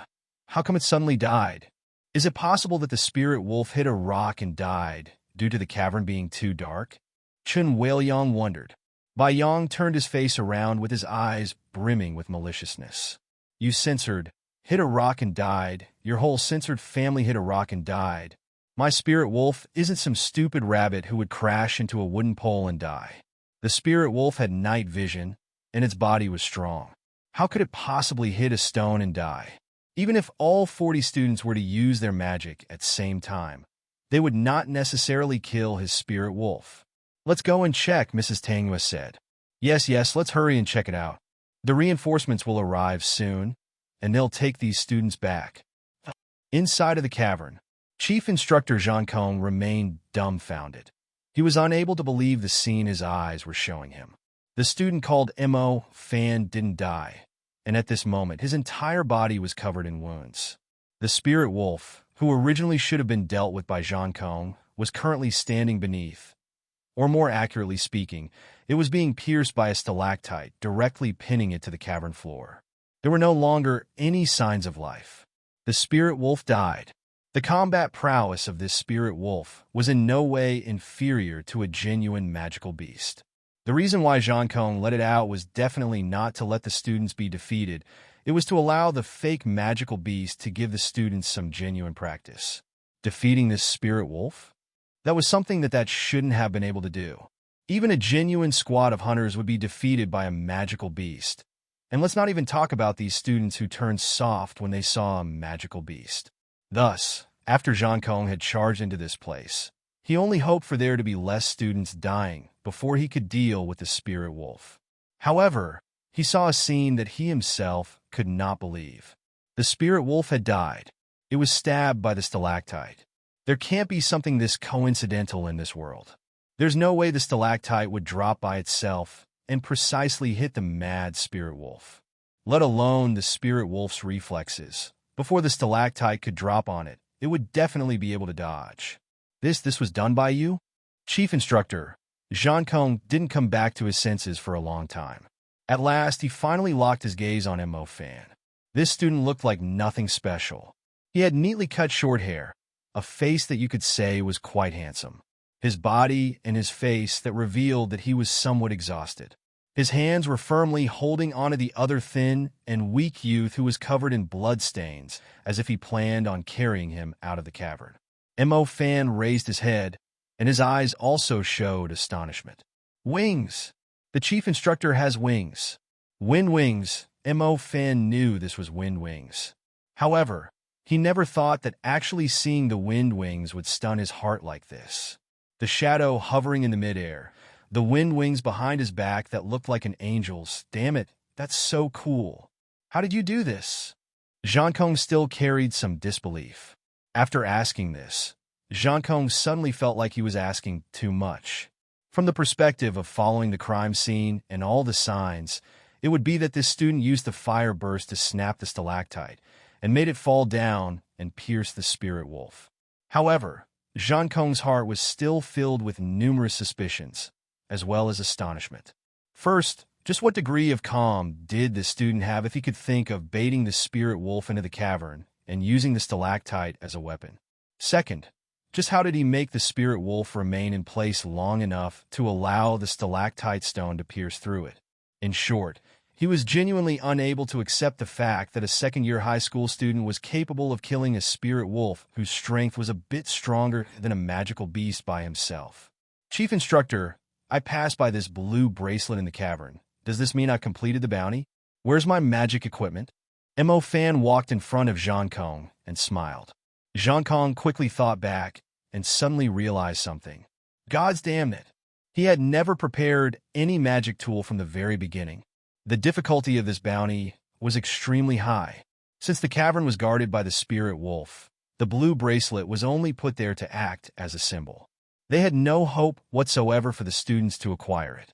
According to Jean Kong's predictions, half of the students would be eliminated at the previous checkpoint, whereas the remaining would be completely annihilated by the spirit wolf. He would never have thought that this heaven-defying student would actually slaughter the spirit wolf. Just what kind of demon was this? Even instructors would not necessarily be able to resist the spirit wolf. Yet it was killed by a student. As for the magic equipment, n/o/vel/b/and.c//om. A magic equipment was extremely precious. How could Jean Kong possibly gift one away? However, now, this student had clearly completed the bounty. Mo Fan watched the chief instructor, whose face had turned incredibly strange, carefully as he reached out his hand to demand the magic equipment. Cough! Let's save the people first. Let's save them first. Jean Kong answered awkwardly at last. Oh, that's right. I remember you said it was a defensive magic equipment, a defense magic equipment worth tens of thousands. Mo Fan nodded his head, showing his approval. The hovering chief instructor's wings turned rather unstable, and he almost didn't dodge the fallen stalactite. Student, let's save the people first. Mo Fan was about to leave, but suddenly, he saw a shadow moving. The shadow was swirling around the cavern walls and descended in front of Mo Fan. Following that, Mo Fan watched a woman with a curvy, delicate body slowly emerge from it. The incredible scene caused Mo Fan to feel a despondent awe. Holy crap, just what kind of spell is this? That's too cool. Mrs. Tangyue. Mo Fan clearly saw this woman's perfect oval face, willow leaf brows, and demon fox eyes. You're okay? Mrs. Tangyue revealed a joyous smile. I'm okay. Mrs. Tangyue shifted her eyes and quickly discovered the spirit wolf pinned there like a collector specimen. Suddenly, she was unable to keep her calm. This is, Mrs. Tangyue blurted out, stunned. You have nurtured a demonic student. The spirit wolf was killed by him, Zhang Kong told her. Mrs. Tangyue felt so shocked that she opened her mouth blankly as her gaze fixed on Mo Fan. Mo Fan felt embarrassed from all the looks, coughing before saying, let's save the people first, let's save them. Outside of the mountain pass, Mu Bai, Su Zhaoding, Zhao Kunsen, Zhang Shuhua, and he were all clear-headed. The other students also gradually regained their senses. Each and every one of them assembled near the pond like refugees. Their bodies were also trembling. Not long after, Zhang Kong and Mrs. Tangyue lead Mo Fan out of the cavern. After everyone saw that Mo Fan was actually still alive, each of their faces revealed an expression like they had seen a ghost. They had personally seen Mo Fan and Zhang Xiaoho lead the spirit wolf into the cavern. In that kind of situation, even if they had 100 lives, they'd still be shredded to pieces by the spirit wolf. Mo Fan, you guys didn't die. He was finally clear-headed. Seeing Zhang Xiaoho and Mo Fan still alive, her tears began to flow. The eyes of class president Zhou Min, seeing the two of them were safe and sound, also began to redden. If it wasn't for Mo Fan and Zhang Xiaoho luring the spirit wolf into the cavern, there was no telling how many people would have lost their lives. No matter how you put it, it was them who had saved everyone. The other girls who also had wounds on their bodies began to weep. They had always been in an easy and comfortable place like school. They had never experienced this kind of situation. The male students were either laying on the ground, looking blankly into the air, or were rejoicing over the two heroes, Mo Fan and Zhang Xiaoho. Originally, they thought that as long as they possessed magic, they could do anything. At school, they would also feel proud and arrogant. At the end of the day, when they truly faced a magical beast, they weren't even able to cast their spells. If it wasn't for Mo Fan and Zhang Xiaoho luring the spirit wolf away, then the consequences would have been too unbearable to imagine. Oh right, just how did they escape from the wolf's claws? And where is the one-eyed magic wolf now? Wang Sampang and Su Zhaoding asked. Do you even need to ask that? The one-eyed magic wolf has definitely been killed by the chief instructor. Zhang Kong's arrival was just in time. If he was even a second slower, then they would have already been eaten, Zhao Kunsen declared. The chief instructor glanced at the Zhao Kunsen who was making remarks. He couldn't help but think it was funny. They were both students, yet the difference was unnaturally large. Since everyone is not in a life-threatening situation, then I have some things to say, Chief Instructor Zhang Kong said loudly, for everyone to hear. Everyone was sitting outside of the mountain pass. The teachers were helping the students wrap their wounds, and the students were helping each other clean their injuries. In the process of you completing this bounty, we have actually been observing you all the entire time. Additionally, we will grade the students who have done well, among them being Zhang Xiaoho, Zhoumin Mubai, Li Yueming, Zhang Kong went on. These words immediately caused a disturbance amongst the students. The teachers were paying attention to the students during the process of the practicals. There were a lot of people who began to regret not doing well. Then when the magical beast appeared, were you guys going to appear after we died? Mubai asked resentfully. To be honest, he was almost killed by the magical beast. If this spirit wolf really wanted to kill you, you would already have died. Especially you? Zhang Kong coldly snorted. Mubai puckered his brow as he thought back to the scene from before. Indeed, if the spirit wolf really had slammed down with its foreleg, then his little life would have already dissipated. Wait, Chief Instructor, what did you say that magical beast was? A spirit wolf? Zhoumin hastily asked as she suddenly realized something. That's right. That wasn't an one-eyed magic wolf. That was a spirit wolf. It's a summoned beast, Zhang Kong continued. Let me explain things to everyone. The bounty practical this time was actually arranged by us and the instructors. Even the summoned beast actually belongs to this instructor, Bai Yang.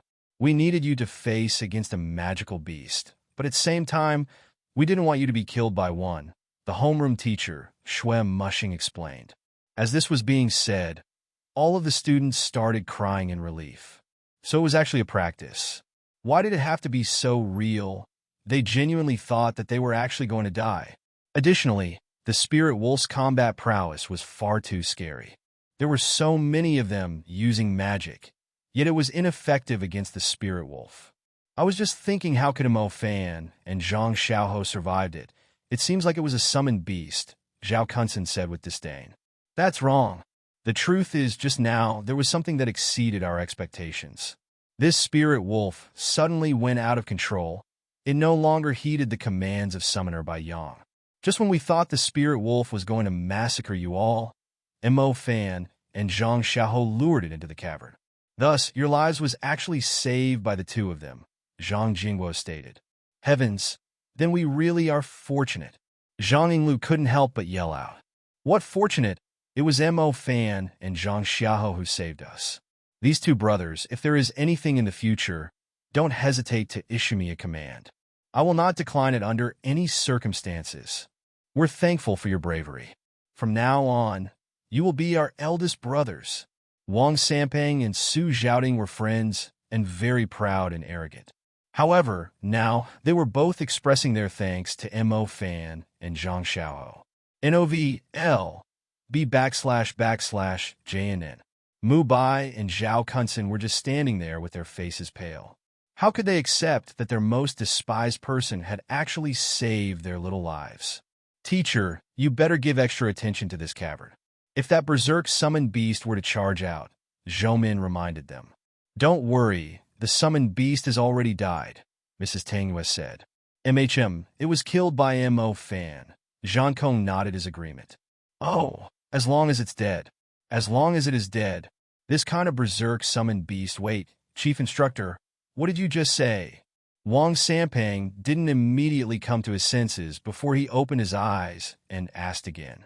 The Hunters' Union was an organization formed by wandering hunter squadrons. There were tens of thousands of hunter mages who came to the hall of the Hunters' Union to search for missions that were suitable for themselves. Mo Fan had already gone through them. A spirit essence's price on the market exceeded 5 million renminbi. Searching for magical beasts was the only path Mo Fan could choose to obtain wealth. If he really could gather these 5 million renminbi first was hard to say. At least the soul remnants and soul essence were something you could only obtain through killing a magical beast. This was the only path he could choose now. Killing a magical beast by himself? Mo Fan immediately shook his head to reject the idea. He simply did not possess the ability to kill a magical beast by himself. Thus, he now needed to look for a hunter squad that was suitable for him. Practically all of the mages in Hunters' Union formed their own little squads. Those who were able to kill a magical beast single-handedly were far too few. The Hall of Hunters. The people came and went. It felt like a large hall of spirals, while at the same time like a job fair. On the wall of the Hall of Hunters was a colossal LCD screen. It announced the newest missions, as well as the rewards of the missions. The lowest reward was 100,000 renminbi, and the higher reward missions could go up to millions. Mo Fan looked at the million-level missions, his saliva almost flowing down his mouth.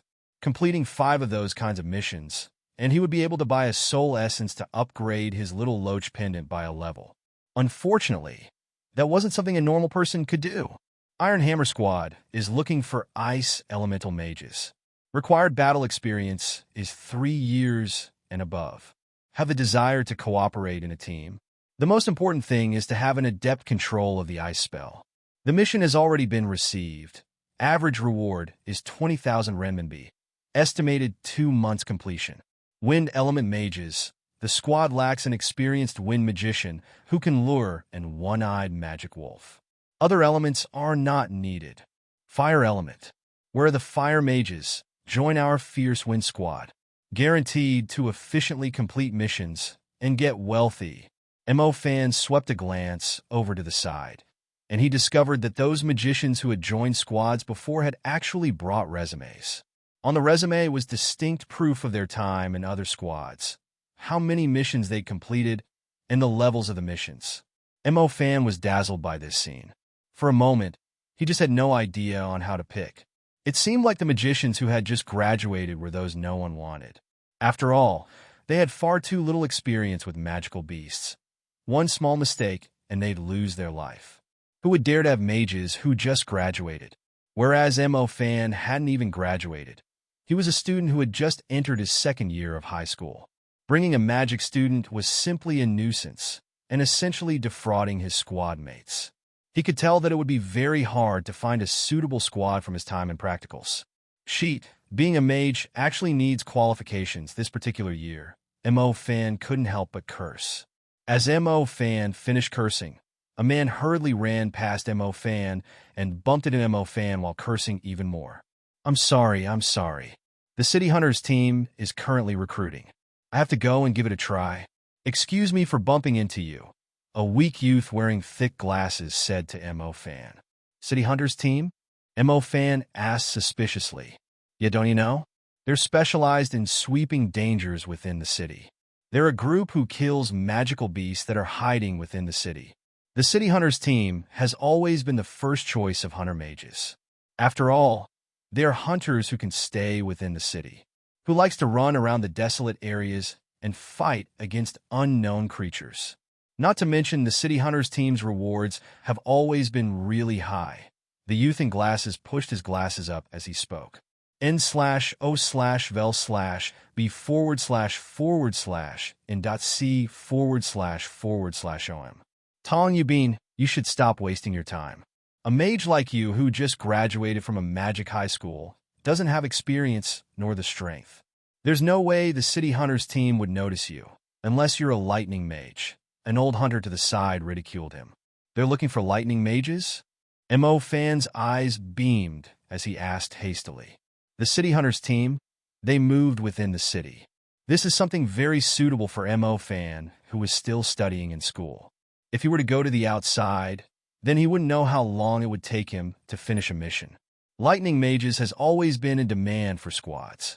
Even the lightning mages who have no experience whatsoever will be happily accepted into a squad. After all, the lightning mages are far too few. Their skills are just simply tyrannical. Sigh. If I were to awaken a lightning element, then I wouldn't have to be ridiculed by those veterans every day, that old hunter said. The chief instructor also forced a smile. The berserk summoned beast was killed by Mo Fan. Xuan Musheng, Zhang Jingguo, Luo Yunhua, Bai Yang. The instructors and the teachers were all astonished. The person with the most intense reaction to this was naturally the summoner, Bai Yang. He looked at this barely second-year high school student as his chin almost dropped to the ground. My spirit wolf was killed by you? Bai Yang asked without confidence. Mo Fan nodded. For a moment, Bai Yang's expression turned extremely strange. One could tell that this summoner's heart had collapsed. A magnificent spirit wolf was single-handedly killed by a student who participated in his first practical. Sheet. If he knew this would be the result, then Bai Yang would much rather believe that the spirit wolf was as stupid as a rabbit, hitting a rock by itself. This was too insulting for the spirit wolf's pride. Instructor Bai Yang had lost his spirit. Presumably, he wouldn't be able to calm down even if he were to write a paper. A huge waste. There would be nothing more wasteful than this for the rest of his life. It took a squadron about 2 months, an immeasurable amount of resources and manpower to finally subdue the spirit wolf. However, it was killed by a second-year high school student. How could these instructors possibly endure that? Each of the students were increasingly more dumbstruck. They were very clear on how abnormal this spirit wolf was. They knew that it would be a one-sided massacre. However, Mo Fan was the same as them, a second-year high school student. He relied on his own powers to kill the spirit wolf. Kneel. Really have to kneel? The other thing, I'll tell you some good news. Due to Mo Fan completing this impossible mission, the students of the elite class, will all receive grade A. Chief Instructor Zhang Kong said to all the students. Really? Thank God. If I get an A, then I will definitely be able to enter a good magic university. Mo Fan, you are simply my greatest benefactor. I will definitely repay you when I'm rich. Mo Fan, do you have a girlfriend? A girl who was saved by him asked with a whisper as she blushed. Mo Fan, do you need a boyfriend? In an instant, Mo Fan became everyone's hero. After all, not only did he save everyone's life, he even made it possible for everyone to receive grade A on everyone's extremely important practicals. Zhao Kunsen was going to make a few more sarcastic remarks, but he was encircled by fiendish gazes from his surroundings. Those words he swallowed deeply. Mu Bai's face was still extremely ugly.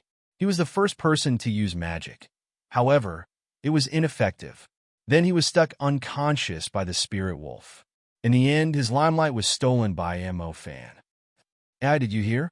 That bounty was completed by a student. It seems like Bai Yang's spirit wolf was directly slaughtered by a student. Don't bullshit. We all know of the spirit wolf's prowess. If a student completed it, then I will eat the bounty liquid crystal, an incredibly bulky captain of a squad said. Then you should go and eat it. Pan Lijun swept her gaze across that man as she suddenly spoke up. Go look at it yourself. The bounty has been completed. The veterans in the stronghold all raised their heads. Sure enough, they discovered the bounty was flashing completed, and beneath it said, Tian Lon Magic High, second-year student. Mo Fan. Damn, this youngster sure is courageous. In an instant, the veterans within the stronghold were all stunned. The face of the person who said he'd eat a liquid crystal turned exceedingly ugly. Holy crap! There really is a student who completed a bounty which they themselves would not be able to complete? Soon enough, the news had spread across the stronghold. Except for the battle mages of Bo City, most of the people in the stronghold were hunters who wandered the mountains. These hunters relied on bounties and killing magical beasts to survive. After the news of this came out, each of the veterans within the stronghold felt a bit ashamed. The ones who ridiculed the students the most at the time was exactly these people. That magical equipment. The defensive magical equipment, the bald meddler hastily asked. Boss Zhang Kong is having a headache right now. He never prepared a magic equipment because everyone knew the students would not be able to complete this. Boss Zhang Kong is a very trustworthy person. He should be buying a defensive magic equipment to give to the student, Pan Lijun said. This student has made a huge profit. Even Boss Zhang Kong's heart is bleeding. Us who have gone through fire and flames would not necessarily attain a defense magic equipment Sai. Speaking of which, could that kid be the young master of some super ancient family? His body must be covered in luxurious adornments. How else was he be able to go up against the magical beast? Bullshit, he's just a common student. I heard that his dad is just a driver who delivers good to our stronghold. That really is too abnormal. We've always been a group when we fight against a magical beast. n/o/vel/b/and.c//om. Within a stone house, Chief Instructor Zhang Kong's hands were clasped onto a case as a painful look crossed his face. Sheet, that sinister merchant's starting offer for this bone-sized shield was 550,000. Zhang Kong cursed. On the side, Luo Yunbua, Pan Lijun, and Bai Yang said nothing. A few battle mages were smiling to themselves. Normally within this stronghold, their boss Zhang Kong would beat them till cuts and bruises are all over their bodies. Who would have known that there'd be a time where even boss Zhang Kong would have a headache too? The bone-sized shield. This thing was really not cheap. It took quite a lot of boss Zhang Kong's salary. He had promised a reward himself this time. Thus, the government would definitely not cover it. Call the kid over, Zhang Kong ordered, still in a bad mood. Boss, I've been here this entire time. Mo Fan raised his hand as he spoke up. Boss Zhang Kong's head wasn't very clear. When Zhang Kong saw Mo Fan, he felt somewhat angry. He still had no idea about how exactly Mo Fan had killed the spirit wolf. Take it. Zhang Kong handed the bone scythe, shield, over to Mo Fan. Chief Instructor, could you let go, please? Mo Fan asked. Zhang Kong's mouth twitched before he finally let go. After Mo Fan received this treasure, he felt excited from head to toe. Facing a magical beast this time made Mo Fan realize one point. Just having attack power was not enough. Any magician who only knew how to attack would get killed by a magical beast in a single hit. However, if you had some defensive magic equipment, then it would truly be a treasure during this time that he hadn't learned a single defensive magic spell. Kid, if you can't find a suitable job after you've graduated, you can come here and report to me, Zhang Kong said as he tried to present himself as a gentleman. Even if his heart was reluctant, Zhang Kong had no choice but to admire this youngster's courage and quick thinking. The reason why so many magicians had been defeated by a magical beast was due to their thought processes. They didn't understand how to properly use their limited magic spells. Indeed, within the level of primary magician, all the mages could only be in possession of a single skill. But there were many ways to use a single spell. This kid had already grasped the true essence of magic, which many veteran mages haven't truly understood yet. Oh, Mo Fan rejoiced covertly. So it turned out that lightning mages were very popular within the Hunters Union. You couldn't blame them, however. There was only one lightning mage per 1,000, and additionally, the lightning spell's power were not inferior to the fire element. Plus, it carried a paralysis effect. With the lightning mage suppressing the magical beasts, the speed it took for the squadron to circle the magical beasts would be reduced by a large margin. Good! He had found a method that would allow him to make money, as well as increase his combat prowess. However, in order to not expose my innate double element, I should still do a disguise. On one hand, it's so people won't recognize me. On the other hand, I would look more mature. I'm still too much of a high schooler. After Mo Fan made his decision, he quickly found a black crayon. Changing his appearance wasn't hard. Mo Fan just needed to dye his face darker, and then put on a long, gray hoodie. As long as he put on the hoodie and showed the distinct jawline of his face, his entire temperament would be entirely different. He found the City Hunters team and saw the long queue standing outside. He couldn't help but sob a bit. Sheet, this even overtakes the registration for the exams for officers. Let's just line up. That's all I can do. Let's just do the interview first, and then go past stage 2 of it. It seems like the interviewer is a sweet and beautiful woman. They're all trash. Do these morons thinks we, the City Hunters team, is a job where we just sit on our butts and eat the benefits of the state. A tall and sturdy man who still had gauze wrapped around his head snarled behind the recruitment counter. Captain, don't be anxious. There's a lot of people applying. There will be a good one, said a man who was wearing a fashionable flower cap. Actually, this one isn't bad. He has mastered the second-level wind trail, flash steps. It can be used to track and lure magical beasts, a delicate-looking girl said as she stood behind the sturdy and tall man. As long as we have me as the wind element, do we still need anyone else? Spoke up a wind mage with long hair, graceful in his white shirt. These are all just considerations.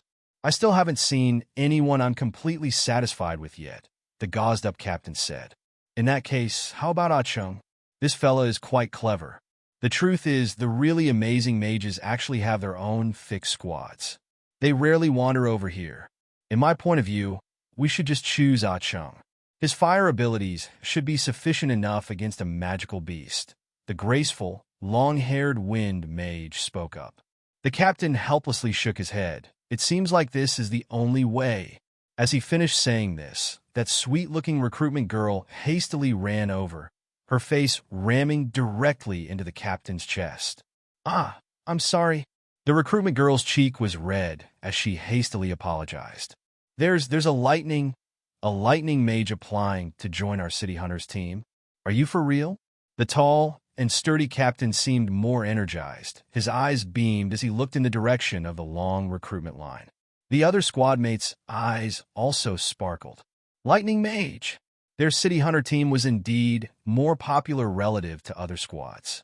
However, that didn't signify that lightning mages were willing to enlist. In the past, lightning mages had always been guests amongst the hunter squads. Some of the more elite squads wouldn't mind taking in a completely newbie lightning mage. You could definitely cultivate newbies. However, and 1 in 1,000 lightning mage was extremely hard to find even if you were to turn on a lantern. Too many lightning mages had already been reserved. Additionally, they were very easy to absorb into a large ancient family or organizations. The possibility of finding a wild lightning mage was just far too small. Is that him? The sturdy captain was a little impatient. He directly walked out from the back. Yes, Captain. Are you going to personally interview him? The recruitment girl stuttered. Interview? What's there to interview? The sturdy captain turned around as he looked puzzled. The recruitment girl, as well as the other teammates, were puzzled. If the captain wasn't going to personally interview him, then why did he run over there? At this moment, you could see the captain walking to the recruitment desk. He looked at Mo Fan, whose face seemed somewhat dark, before he asked, You're a lightning mage? Mo Fan glanced at this tall, sturdy, and ferocious man as he slowly raised his hand. In a split second, an electric arc passed between his fingers before it formed what seemed to be a bug buzzed as it fell onto the table, before burning a small hole in the tablecloth. The sturdy captain's face bloomed. He nodded his head excitedly. You guys no longer need to line up. We have found our person. The sturdy captain was also domineering. He directly looked toward the long line and shouted this out. As he shouted this, the long line was not very happy. Why? We still haven't gone through an interview yet. Yeah, I'm really strong. I can cast a spell in less than 4 seconds. N/O/vel/B//C//C/OM. Are you for real? There are even magicians going through the back door and recruiting? This world is just too unfair. I don't want to be in the desolate areas. The group of people began voicing their complaints. They had expectations for this position. If any of you is also a lightning mage, then this captain will break the rules and recruit you, shouted the sturdy captain, maintaining his unreasonable attitude. As everyone heard this, they were stunned. Lightning? Are you for real? A lightning elementalist would run here and steal our livelihood. How do we even survive now? A lightning elementalist, what's there to interview about? Let's just go somewhere else. As soon as they heard lightning element, everyone was like a defeated chicken as they dangled their heads. There's nothing they could do about it. The lightning element was the head of the basic elements. It had an incomparable advantage. These people no longer had any desire to compete. Mo Fan turned around and saw that this long line immediately dispersed. He was a little shocked. Even in school, he knew that the lightning element had a particular importance attached to it. However, he never thought that the lightning element would possess such a suppressing force within the society of mages. It makes sense when he thought about it. When he was facing the spirit wolf, the truly decisive spell was indeed the lightning element's lightning strike. Not only was it able to injure the magical beast, it was also able to paralyze its muscles. Come, little brother. Welcome to our City Hunter team. Let me introduce you our members. Let me first introduce myself. I am the captain of the City Hunter team, Su Dahuang, a fire mage. The sturdy captain introduced himself. Hello, my name is Xiaoka. I am a water mage. The delicate-looking girl sweetly smiled. Li Wenjie, wind element, the handsome youth said confidently, as he flung his graceful hair back. Call me Feisher. I am an earth elementalist, the round-faced man with the flower hat said, as he smiled widely. Mo Fan looked at these magicians whose were definitely a few years older than him. He was a bit stunned before he finally introduced himself. I am Fan Mo. Fan Mo, from your blank resume, I can tell that you're a newbie who hasn't even met a genuine magical beast. Thus, I want to remind you of one thing. Don't think you're amazing just because you're a lightning mage. Be careful of your own life, said a rather beautiful girl. Mo Fan glanced at this woman. He felt that she was somewhat familiar.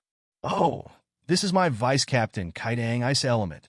Captain Su Dahuang explained with a smile. Kaidang? It's that girl. Mo Fan finally recognized this person. This Kaidang was related to the Mu family. This girl kept up a princess-like appearance every day and was hard to interact with. Sheet. How come I meet people from the Move family all the time? It seems like I need to quickly enter a good university and leave this city. Fan Mo. Retreat to the back. Leave this animal to me. Captain Su Dahuang shouted as he and Fei Shi both arrived in time. The two looked as though they had accelerated along a flat escalator. They didn't take a single step, yet their bodies were moving along the flat ground. Mo Fan knew that this was the primary spell of the Earth element, Earth Ripple. Earth Ripple was also a movement spell. You could control the surface of the ground to initiate quick movement. Wang Sampang was also capable of this. However, he was not as adept at it as Fei Shi. This is a colossalide ape rat. They usually live underground. Thus, they're an expert in digging holes and particularly enjoy the city sewers. They can stretch their neck, and their eyes can release a piercing red light beam. This thing is like a mixed rat, capable of high-speed reproduction. Their survival abilities are high. The sewers and garbage lots tend to have quite a few of them. Normally, they eat human leftovers. However, if their hunger reaches a certain degree, they are able to eat humans as well, making them a terrifying and numerous magical beast. Soon enough, Vice Captain Wakaidang informed everyone about this creature. 1. Colossalide Ape Rat. The magical beast classes had discussed this creature a few times. This creature was an expert at living underground and hole digging. It was the Lanxiang University amongst magical beasts. Normally, whenever this kind of magical beast encounters a magician, they would run away, peeing themselves. How come this one dare to even initiate attacks? This one is evidently extremely rash.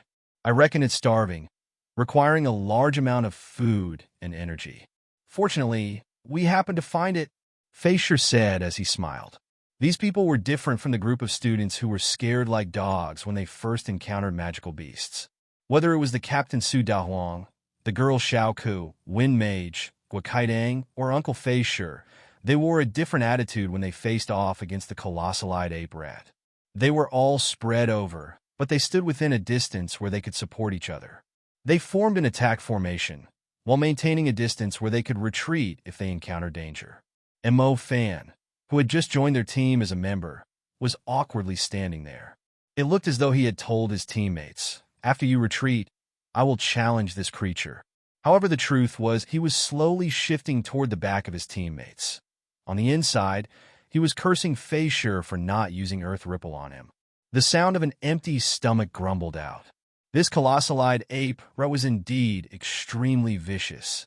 It didn't run away despite seeing so many people.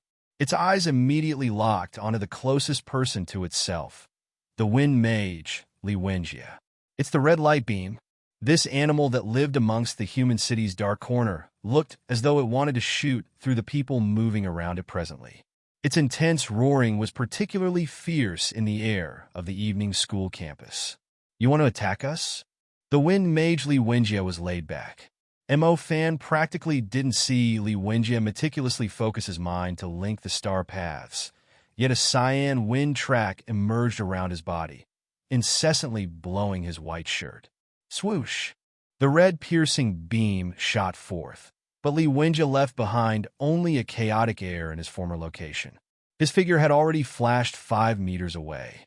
How could one be that handsome? Fool! You dare to come out and harm people with just this little skill? Li Wenjie stood in front of a table tennis stand as he coldly smiled toward the colossalide ape rat. When the colossalide ape rat saw its beam was ineffective toward this nimble human, it flew into a rage as it spread its 4 sharp limbs. With a neck and head that's strange, the colossalide ape rat speed was actually a few times faster than the spirit wolf which Mo Fan had met before. If it used this speed to go against the students, even if they were able to stay calm and complete their star path, they would still be too late to cast their spells. The time it took for students to cast their spells was around 4 seconds, whereas the colossalide ape rat was able to get to Li Wenjie from a place 40 meters away in a short 2 seconds. Its claws was then scratching right for Li Wenjie's face. Mo Fan couldn't help but feel apprehensive. He was scared of Li Wenjie losing his life. NOV L B //JNN. Looking at his surroundings, neither the water mage, Xiao Ku, nor the Earth Mage, Facier, seemed to have any intention on saving Li Wenjie. Wind track flash steps. Li Wenjie was not flustered at all. His gaze was calmly watching the colossal-eyed ape rat dash over as he coldly spouted the name of the spell. Swoosh! Li Wenjie's body once again disappeared from his original location. The colossal-eyed ape rat's claws smacked against the stone table tennis stand, reducing the table into powder that flew off into the surroundings. After the creature realized that its claw had failed, it immediately began to look for Li Wenjie. Swoosh! Li Wenjie took another step. He once again left behind a dust trail before he quickly flashed 20 meters away. Swoosh! Li Wenjie stopped behind a cotton tree planted inside the cantina.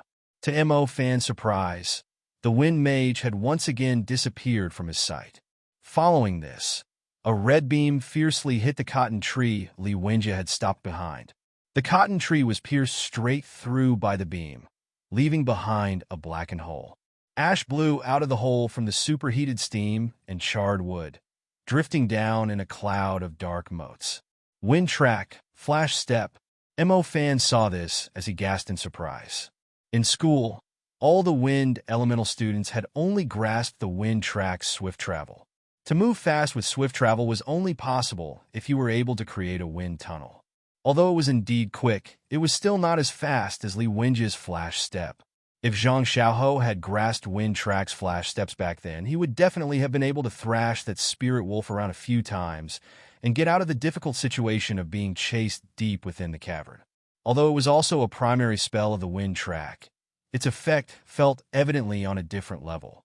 The colossal-eyed ape rat sensitivity was even above that of spirit wolf. However, at the end of the day, it still wasn't able to touch the corner of Li Wenjie's clothes. As expected, the things you learned at school were far too limited. Only when you were exposed to this kind of environment and incessantly gaining practical combat experience will you truly be able to raise your strength. It was a wise choice to join the hunters. Only when I follow these hunter mages who are fearless in front of the magical beasts will I be able to grow. Going with those students who pee their pants when they see a magical beast is definitely a bad choice. It wasn't that Mo Fan disliked his classmates, but because Mo Fan had come to realize many things after battling against the spirit wolf. Pursuing examinations, grades, target shootings, attending magical beast classes, and analyzing battle techniques were completely useless when you actually encountered a magical beast. The only way to improve is to fight, to incessantly face magical beasts like this. Have a taste of my flames. Captain Su Dahuang flew up confidently. There was already a ball of scorching hot flame in his palm. The flames illuminated the sturdy uncle's face, which carried some disdain for the creature before him. Fire burst! Su Dahuang bellowed. The strong flame in his hand split the night, flying towards the colossal-eyed ape rat. Feeling the heat behind him, the cunning rat tried to dodge to the side. This move by the colossal-eyed ape rat astonished Mo Fan. It had keen senses to detect the speedy attack by Su Dahuang. It was obviously going to miss. Monsters wouldn't stand there like a dummy in school, waiting to be attacked. Hide? Futile. Su Dahuang laughed in mockery. The fireball landed where the colossal-eyed ape rat first stood, missing it completely. Burst, he chanted the twist to the technique. In that instant, a ray of light emerged from the extinguishing fireball as it burst open. Boom! The cloud of fire exploded. Waves of fire quickly swallowed everything from the point of impact. The crimson flames engulfed everything in a 3-meter radius, including the rat which thought it had evaded the attack. A tremor appeared in the air. The explosion was blinding. Through the flames, Mo Fan could faintly see the colossal-eyed rat get swallowed up in crimson. Its fat bulk was thrown 5-6 meters away, slamming headfirst into the canteen walls. Cornered, the colossal-eyed rat thrashed for its life, now stripped of that monstrous air. Now it was just a half-dead sewer rat. At this, Mo Fan's lips stretched into a giant O. Unbelievable. Fire burst. That overbearing burst effect left no chance for that agile big-eyed rat. The burn and cremation effects paled in comparison to that direct and violent burst effect. Mo Fan never would have thought that the squad leader of the hunting squad had trained the fire burst technique to the 3rd level. That burst effect nearly killed the rat instantly. Man, if he had known fire burst during the spirit wolf encounter, he could have ended it in a blast. We have needed to run to need those stalagmites? If those stalagmites weren't everywhere, and the monster positioned directly underneath. Last time, he was lucky. Unbelievably cool. At this point, Mo Fan's heart toiled like the raging waves of fire. Thinking about how his fireball could reach this level, his passion for training blazed. As long as he could master fire burst, that UAO wouldn't be his match. That old geezer Mujiyun could be smacked so hard that his face would be swollen. Yes, no matter what, I have to reach the 3rd level for fire burst before I graduate and blind the titanium dog eyes of those old geezers in the Mu family. The experience and skill of the hunting squad was apparent when they predicted that the rat would run after the blast. Fei Shi and Guo Kaitang sealed the escape routes of the rat using their techniques. Coo! The big-eyed rat roared and leapt unexpectedly towards Guo Kaitang. Guo Kaitang paused. Her ice vine technique froze the spot where the rat had just fled. She did not anticipate that the rat could still thrash so violently. Xiao Ke, watermelon now. Squad leader Su Dehuang tensed at this sight. Xiao Ke panicked, frantically linking the water star rails. Nervous, Xiao Ke slowed down and couldn't cast watermeld in time. While Guo Kaitang, having faced dangers like this before, grit her teeth and leapt to the side. Although she couldn't dodge it completely, as long as she could save her vitals. Losing an arm was better than dying. Lightning Seal Python Mark n/o/vel/b/and.c//om. Multiple seals swarmed in the distance, just as the situation turned for the worse. These seals flogged the colossal-eyed rat and flayed its flesh. The python marks on the rat drilled frantically into its muscles, leaving it unable to run. Halfway through its dash, the rat seized up and slumped onto the concrete, rolling to a stop before Guo Kaitang's legs. Guo Kaitang paused as she saw the twitching rat, before jumping back a few meters away. She stared in disbelief at Mo Fan. Good job, Fan Mo. Man, this colossal-eyed rat has to be mutated. Why is it more violent than the one-eyed wolf? Half dead, and it is still attacking rather than running. Fei Shi exclaimed, still shocked from the ordeal. I've told you so many times, be on your guard. Be on your guard. Guo Kaitang almost died. If not for the lightning mage we recruited today, would the monster be paralyzed? How else do we stop the rat from staking it all? Squad leader Su Dehuang burst into a tirade. I'm sorry, it's not my fault. Xiao Ke stammered. Apologies wouldn't help if someone died. They can't hear it in their graves. As the only water mage in the team with defense capabilities, your job is to be on your guard. Be ready with your star rails at all times. Su Dehuang bellowed at Xiao Ke. Mo Fan was slightly surprised. He had expected Captain Su Dehuang to just nag instead of lashing out at such a cute girl. However, he wasn't wrong. Magicians of different elements had different roles to play when forming a hunting team. A single mistake in a strategy was not only lethal, but would spell disaster for the entire team. Monsters killed in an instant. Xiao Ke bit her lip and said nothing, having realized the severity of her mistake. Guo Kaitang did not blame Xiao Ke. Instead, she continued to stare at Mo Fan. She was about to die, but this greenhorn had saved her life. All right, Fan Mo. We will give you an ID related to the City Hunters team later, Captain Su Dahuang said. There's an ID? Mo Fan said, feeling a bit stunned. Of course.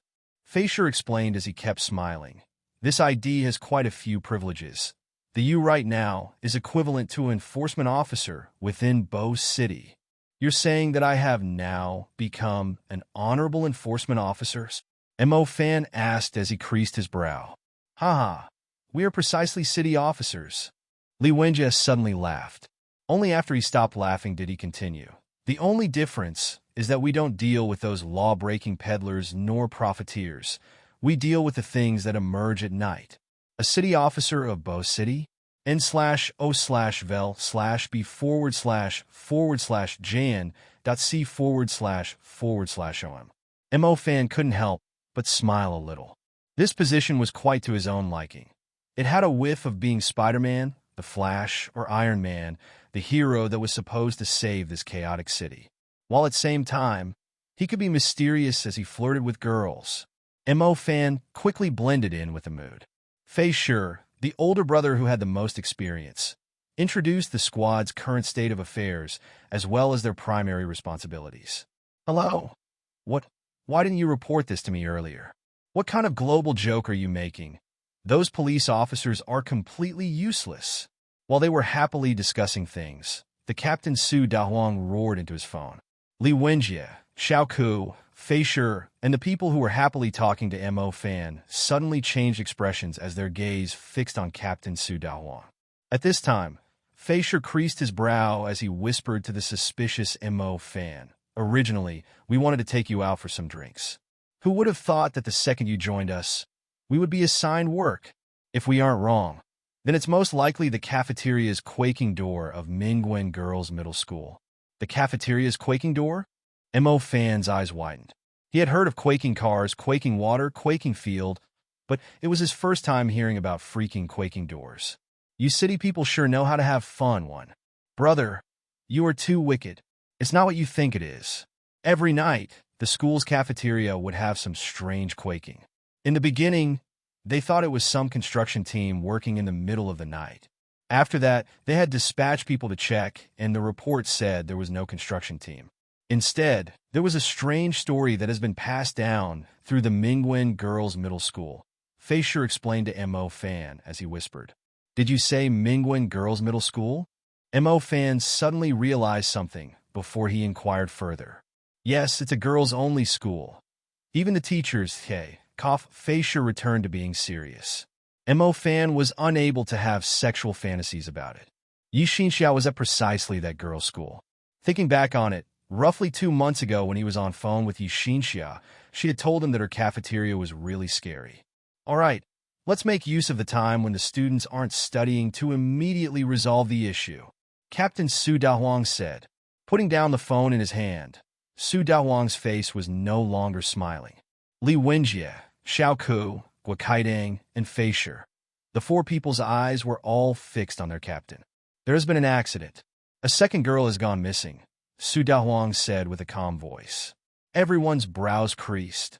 A few months earlier, there was a girl who went missing in Mingwen Girls Middle School. Due to the school side being unable to determine whether the girl had disappeared on the school grounds, this matter had been handled by the police. After a few months, there still hadn't been a single clue. This matter had been on the morning newspapers, but everyone was quick to forget. A city had more than a few million people, and someone disappearing was not something strange to the police at all.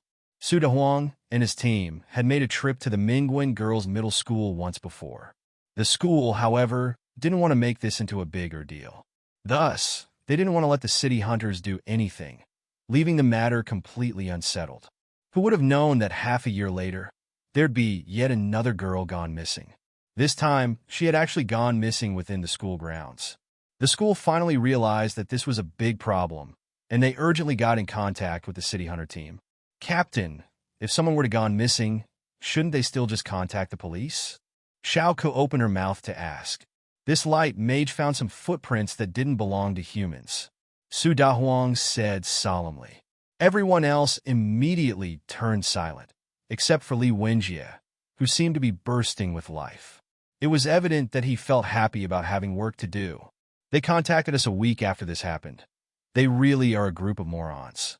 If they had contacted us immediately, then perhaps we could even find the missing girl.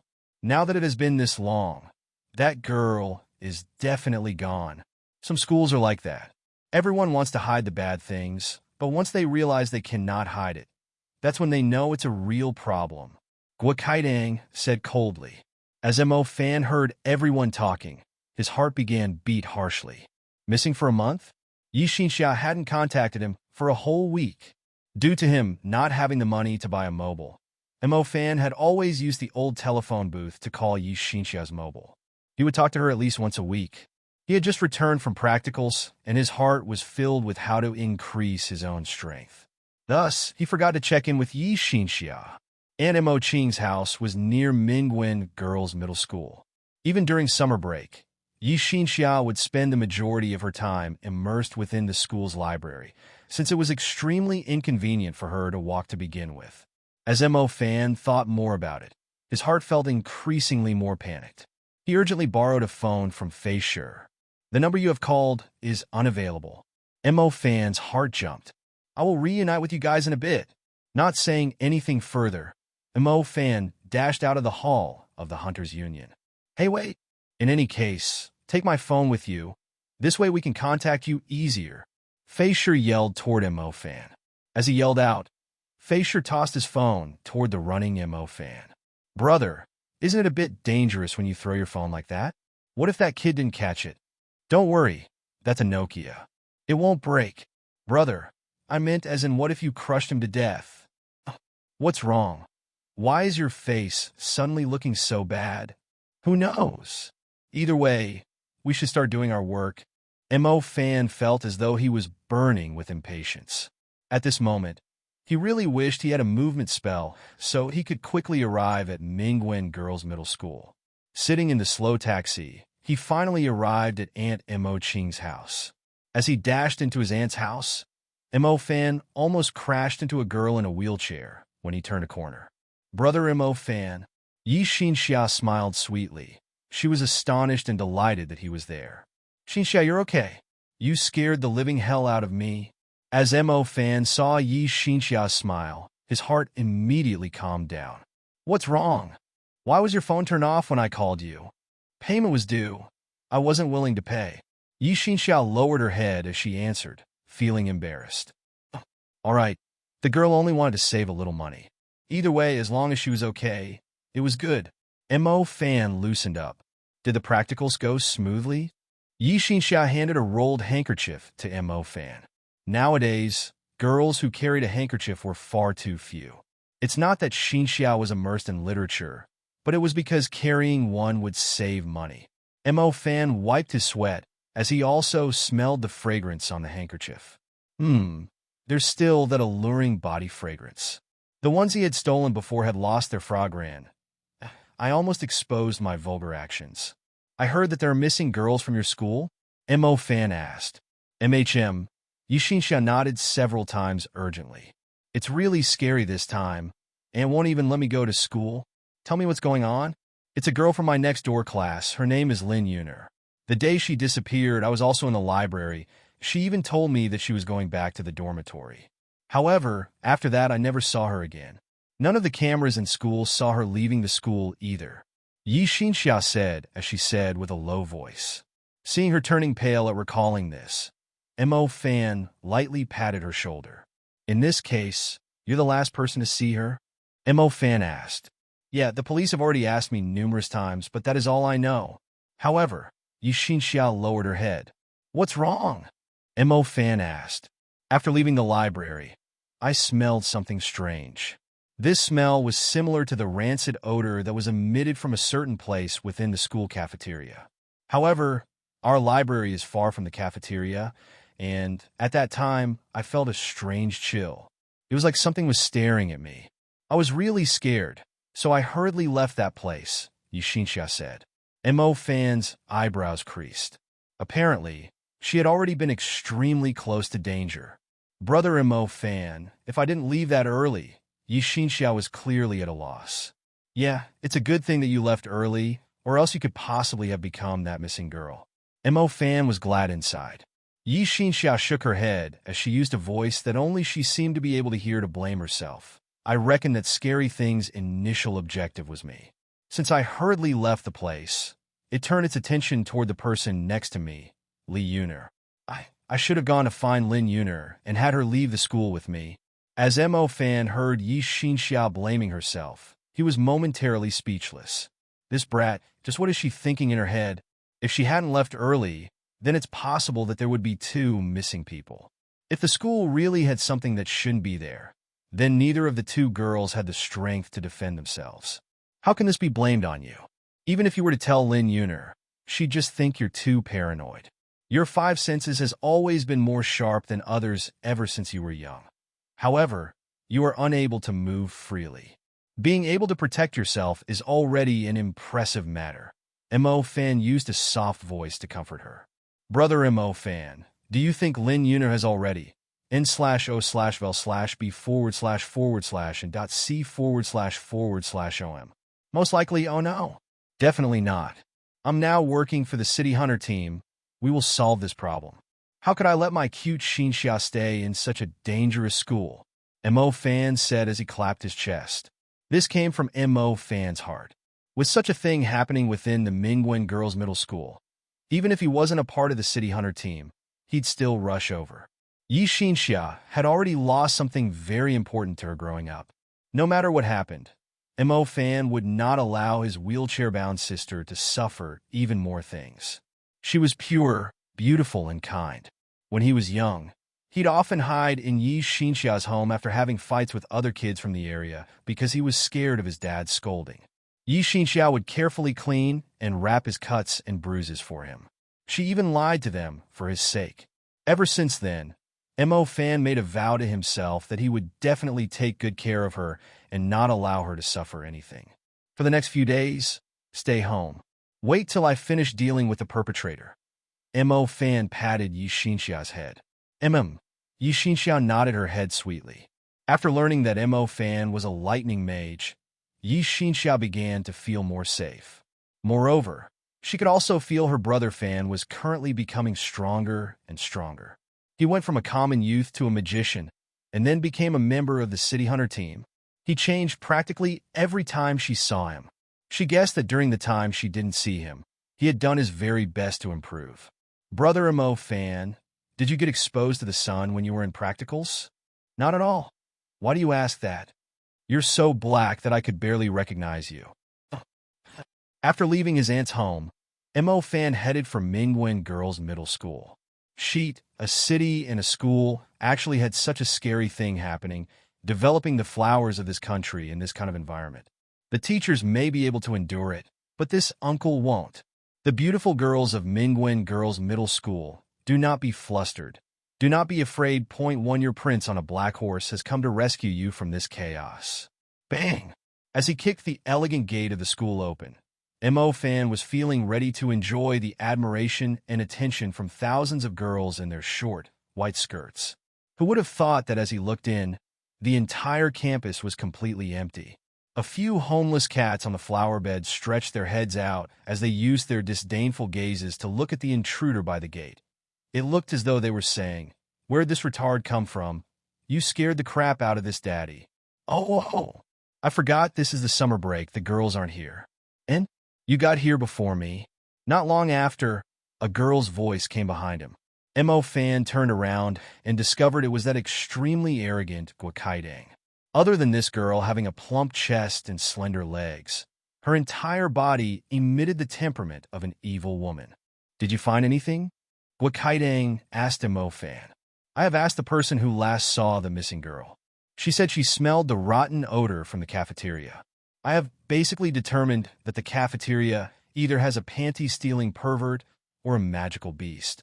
Mo Fan pushed back his glasses in a move that exuded wisdom. How did Detective Conan put it? Oh, right. There is only one truth. Is that so? Then tonight, you'll keep watch over the cafeteria. The rest of us will go to the teaching blocks, the Mingwen Mountain Park, Dormitory Y in the school field. Guakaidang replied, appearing somewhat arrogant. Why am I not keeping watch over the dormitories? I heard that there are a few students who stayed behind. Why don't you let me take care of their safe? Mo Fan said. Just Feisher being there is enough. Mo Fan felt a headache. Feisher looked like a weird uncle that would steal girls' underwear. Having him keeping watch over the dormitories would result to the girls being in even more danger. That evening, Mo Fan really was assigned to watch over the cafeteria. The cafeteria of Mingwen Girls' Middle School was immensely large. It looked like a huge meeting hall. As this place could be considered an aristocratic school, a cafeteria this luxurious and spacious was well within reason. Unlike the cafeteria of Tianlon Magic High, if you wanted to hide something there, then you'd be swept out by the Annies at the cafeteria. The dark cafeteria only had a few spots illuminated by the lights from afar. The chairs and tables were neatly arranged. Mo Fan was squatting in a corner daydreaming about the scene of young girls wearing their short skirts in summer, the sweet fragrances overflowing as the radiance of the springtime was endless. Boom, boom, boom, boom, boom. The noise came from nowhere. A lone spoon which was forgotten on a table was swaying and trembling as it slowly moved toward the edge of the table. As the spoon fell off the table, it hit Mo Fan's head. Mo Fan quickly grabbed the little spoon that nearly exposed his location. What the hell? Who would be so bored as to leave behind their spoon after having an ice cream in the middle of the night? It almost exposed my location. This cafeteria is really weird. Just what is the source of this trembling? It feels like there's a construction team beneath me. Could it be that they're building a prison basement? Lately, that kind of thing has been quite popular all across the country. Mo Fan stealthily stretched his head out as he looked around. Growl! Suddenly, an extremely strange, deep noise came from the back of the kitchen in the cafeteria. Following this noise, Mo Fan immediately smelled the rancid smell of rotten food. It was some chives, fishy-smelling meat, and salted vegetables. Sheet, there really is a magical beast? Mo Fan tensed up. Before he joined the City Hunter team, Mo Fan had always thought that the city was a very tranquil and safe world. He thought magical beasts were just something the adults had made up just to scare the kids who refused to sleep. Who would have thought that the city actually had some magical beasts hidden away? What Animo Ching had said before was not necessarily fake. Thinking back on it, it made sense. The city was so big. There were too many unknown places. If a magical beast really were to appear, and there were human lives involved, the police would still prevent the information from being leaked out and then proceed to resolve the matter in private. The effect of people panicking was far worse than the things happening. Mo Fan took out a communication device as he pressed down on it within his pocket. This communication device was simple. It would notify his team members of his location to let them know that he had a situation. The sound of his stomach growling resounded. As he pressed the communication device, the thing that was behind the cafeteria kitchen acted as though it could feel the signal. A set of deep, blue-colored eyes oddly emerged behind the kitchen glass as it directly locked onto the person who let out the signal. Its pupils were as big as a basketball, and the meat tissues around the eyes writhed as it turned around. It gave him goosebumps. With help of the reflection, Mo Fan was able to roughly see a silhouette. That's a neck. The neck was as big as a tree. It was hard to distinguish whether it was a neck or a head. In short, in the place where there should be a head was an eye as large as a basketball and a mouth that was filled with rotten food. Sheet, are these magical beasts equipped with a signal receiver? It could even sense when I sent a signal. Mo Fan cursed to himself. As soon as he sent a signal, the large-eyed neck monster immediately locked onto him. Not even those aliens in Hollywood has an amazing ability like that. Goo goo. Suddenly, the big-eyed neck monster's pupil looked as though it condensed. He could tell that its basketball-sized pupil was compressing. As the energy reached its maximum output, a red ray instantly shot out from the monster's pupil. The red ray pierced through the glass window that separated the students and the canteen Andes, before piercing through the row of dining tables straight toward Mo Fan's location. Mo Fan nearly peed his pants. This thing doesn't even greet me before attacking me. Its cold expression is like a cafeteria lady's annihilating gaze when you hope she would give you a bit more meat. Fortunately, it was not Mo Fan's first time dealing with a magical beast. Relying on his reflexes, he tumbled toward the cafeteria's exit. In the next second, Mo Fan's hiding place was turned into a scorched black hole. If he hadn't rolled away, then that hole would have been his chest. As their stardust grew stronger, it would also change a magician's physique. Although these changes weren't extremely evident, they were good enough for a magician to dodge very evident attacks. Mo Fan was also incomparably clever. He had chosen a location near the exit from the beginning, and thus he was able to successfully leave the cafeteria with just that tumble and roll. However, everything was not as simple as Mo Fan thought it would be. The large-eyed neck monster let out a screeching noise as it rushed out of the back of the cafeteria. Its massive eyes was once again condensing a red light. Mo Fan glanced behind him and felt increasingly shocked. This thing's attack frequency is too high. I can no longer dodge it. Mo Fan began to use his intent to activate the magical equipment imprint within his soul, so he could call out the bone-sized shield to shield him. Water field, dissolve. As Mo Fan was about to finish it, a clear voice called out from the distant basketball court.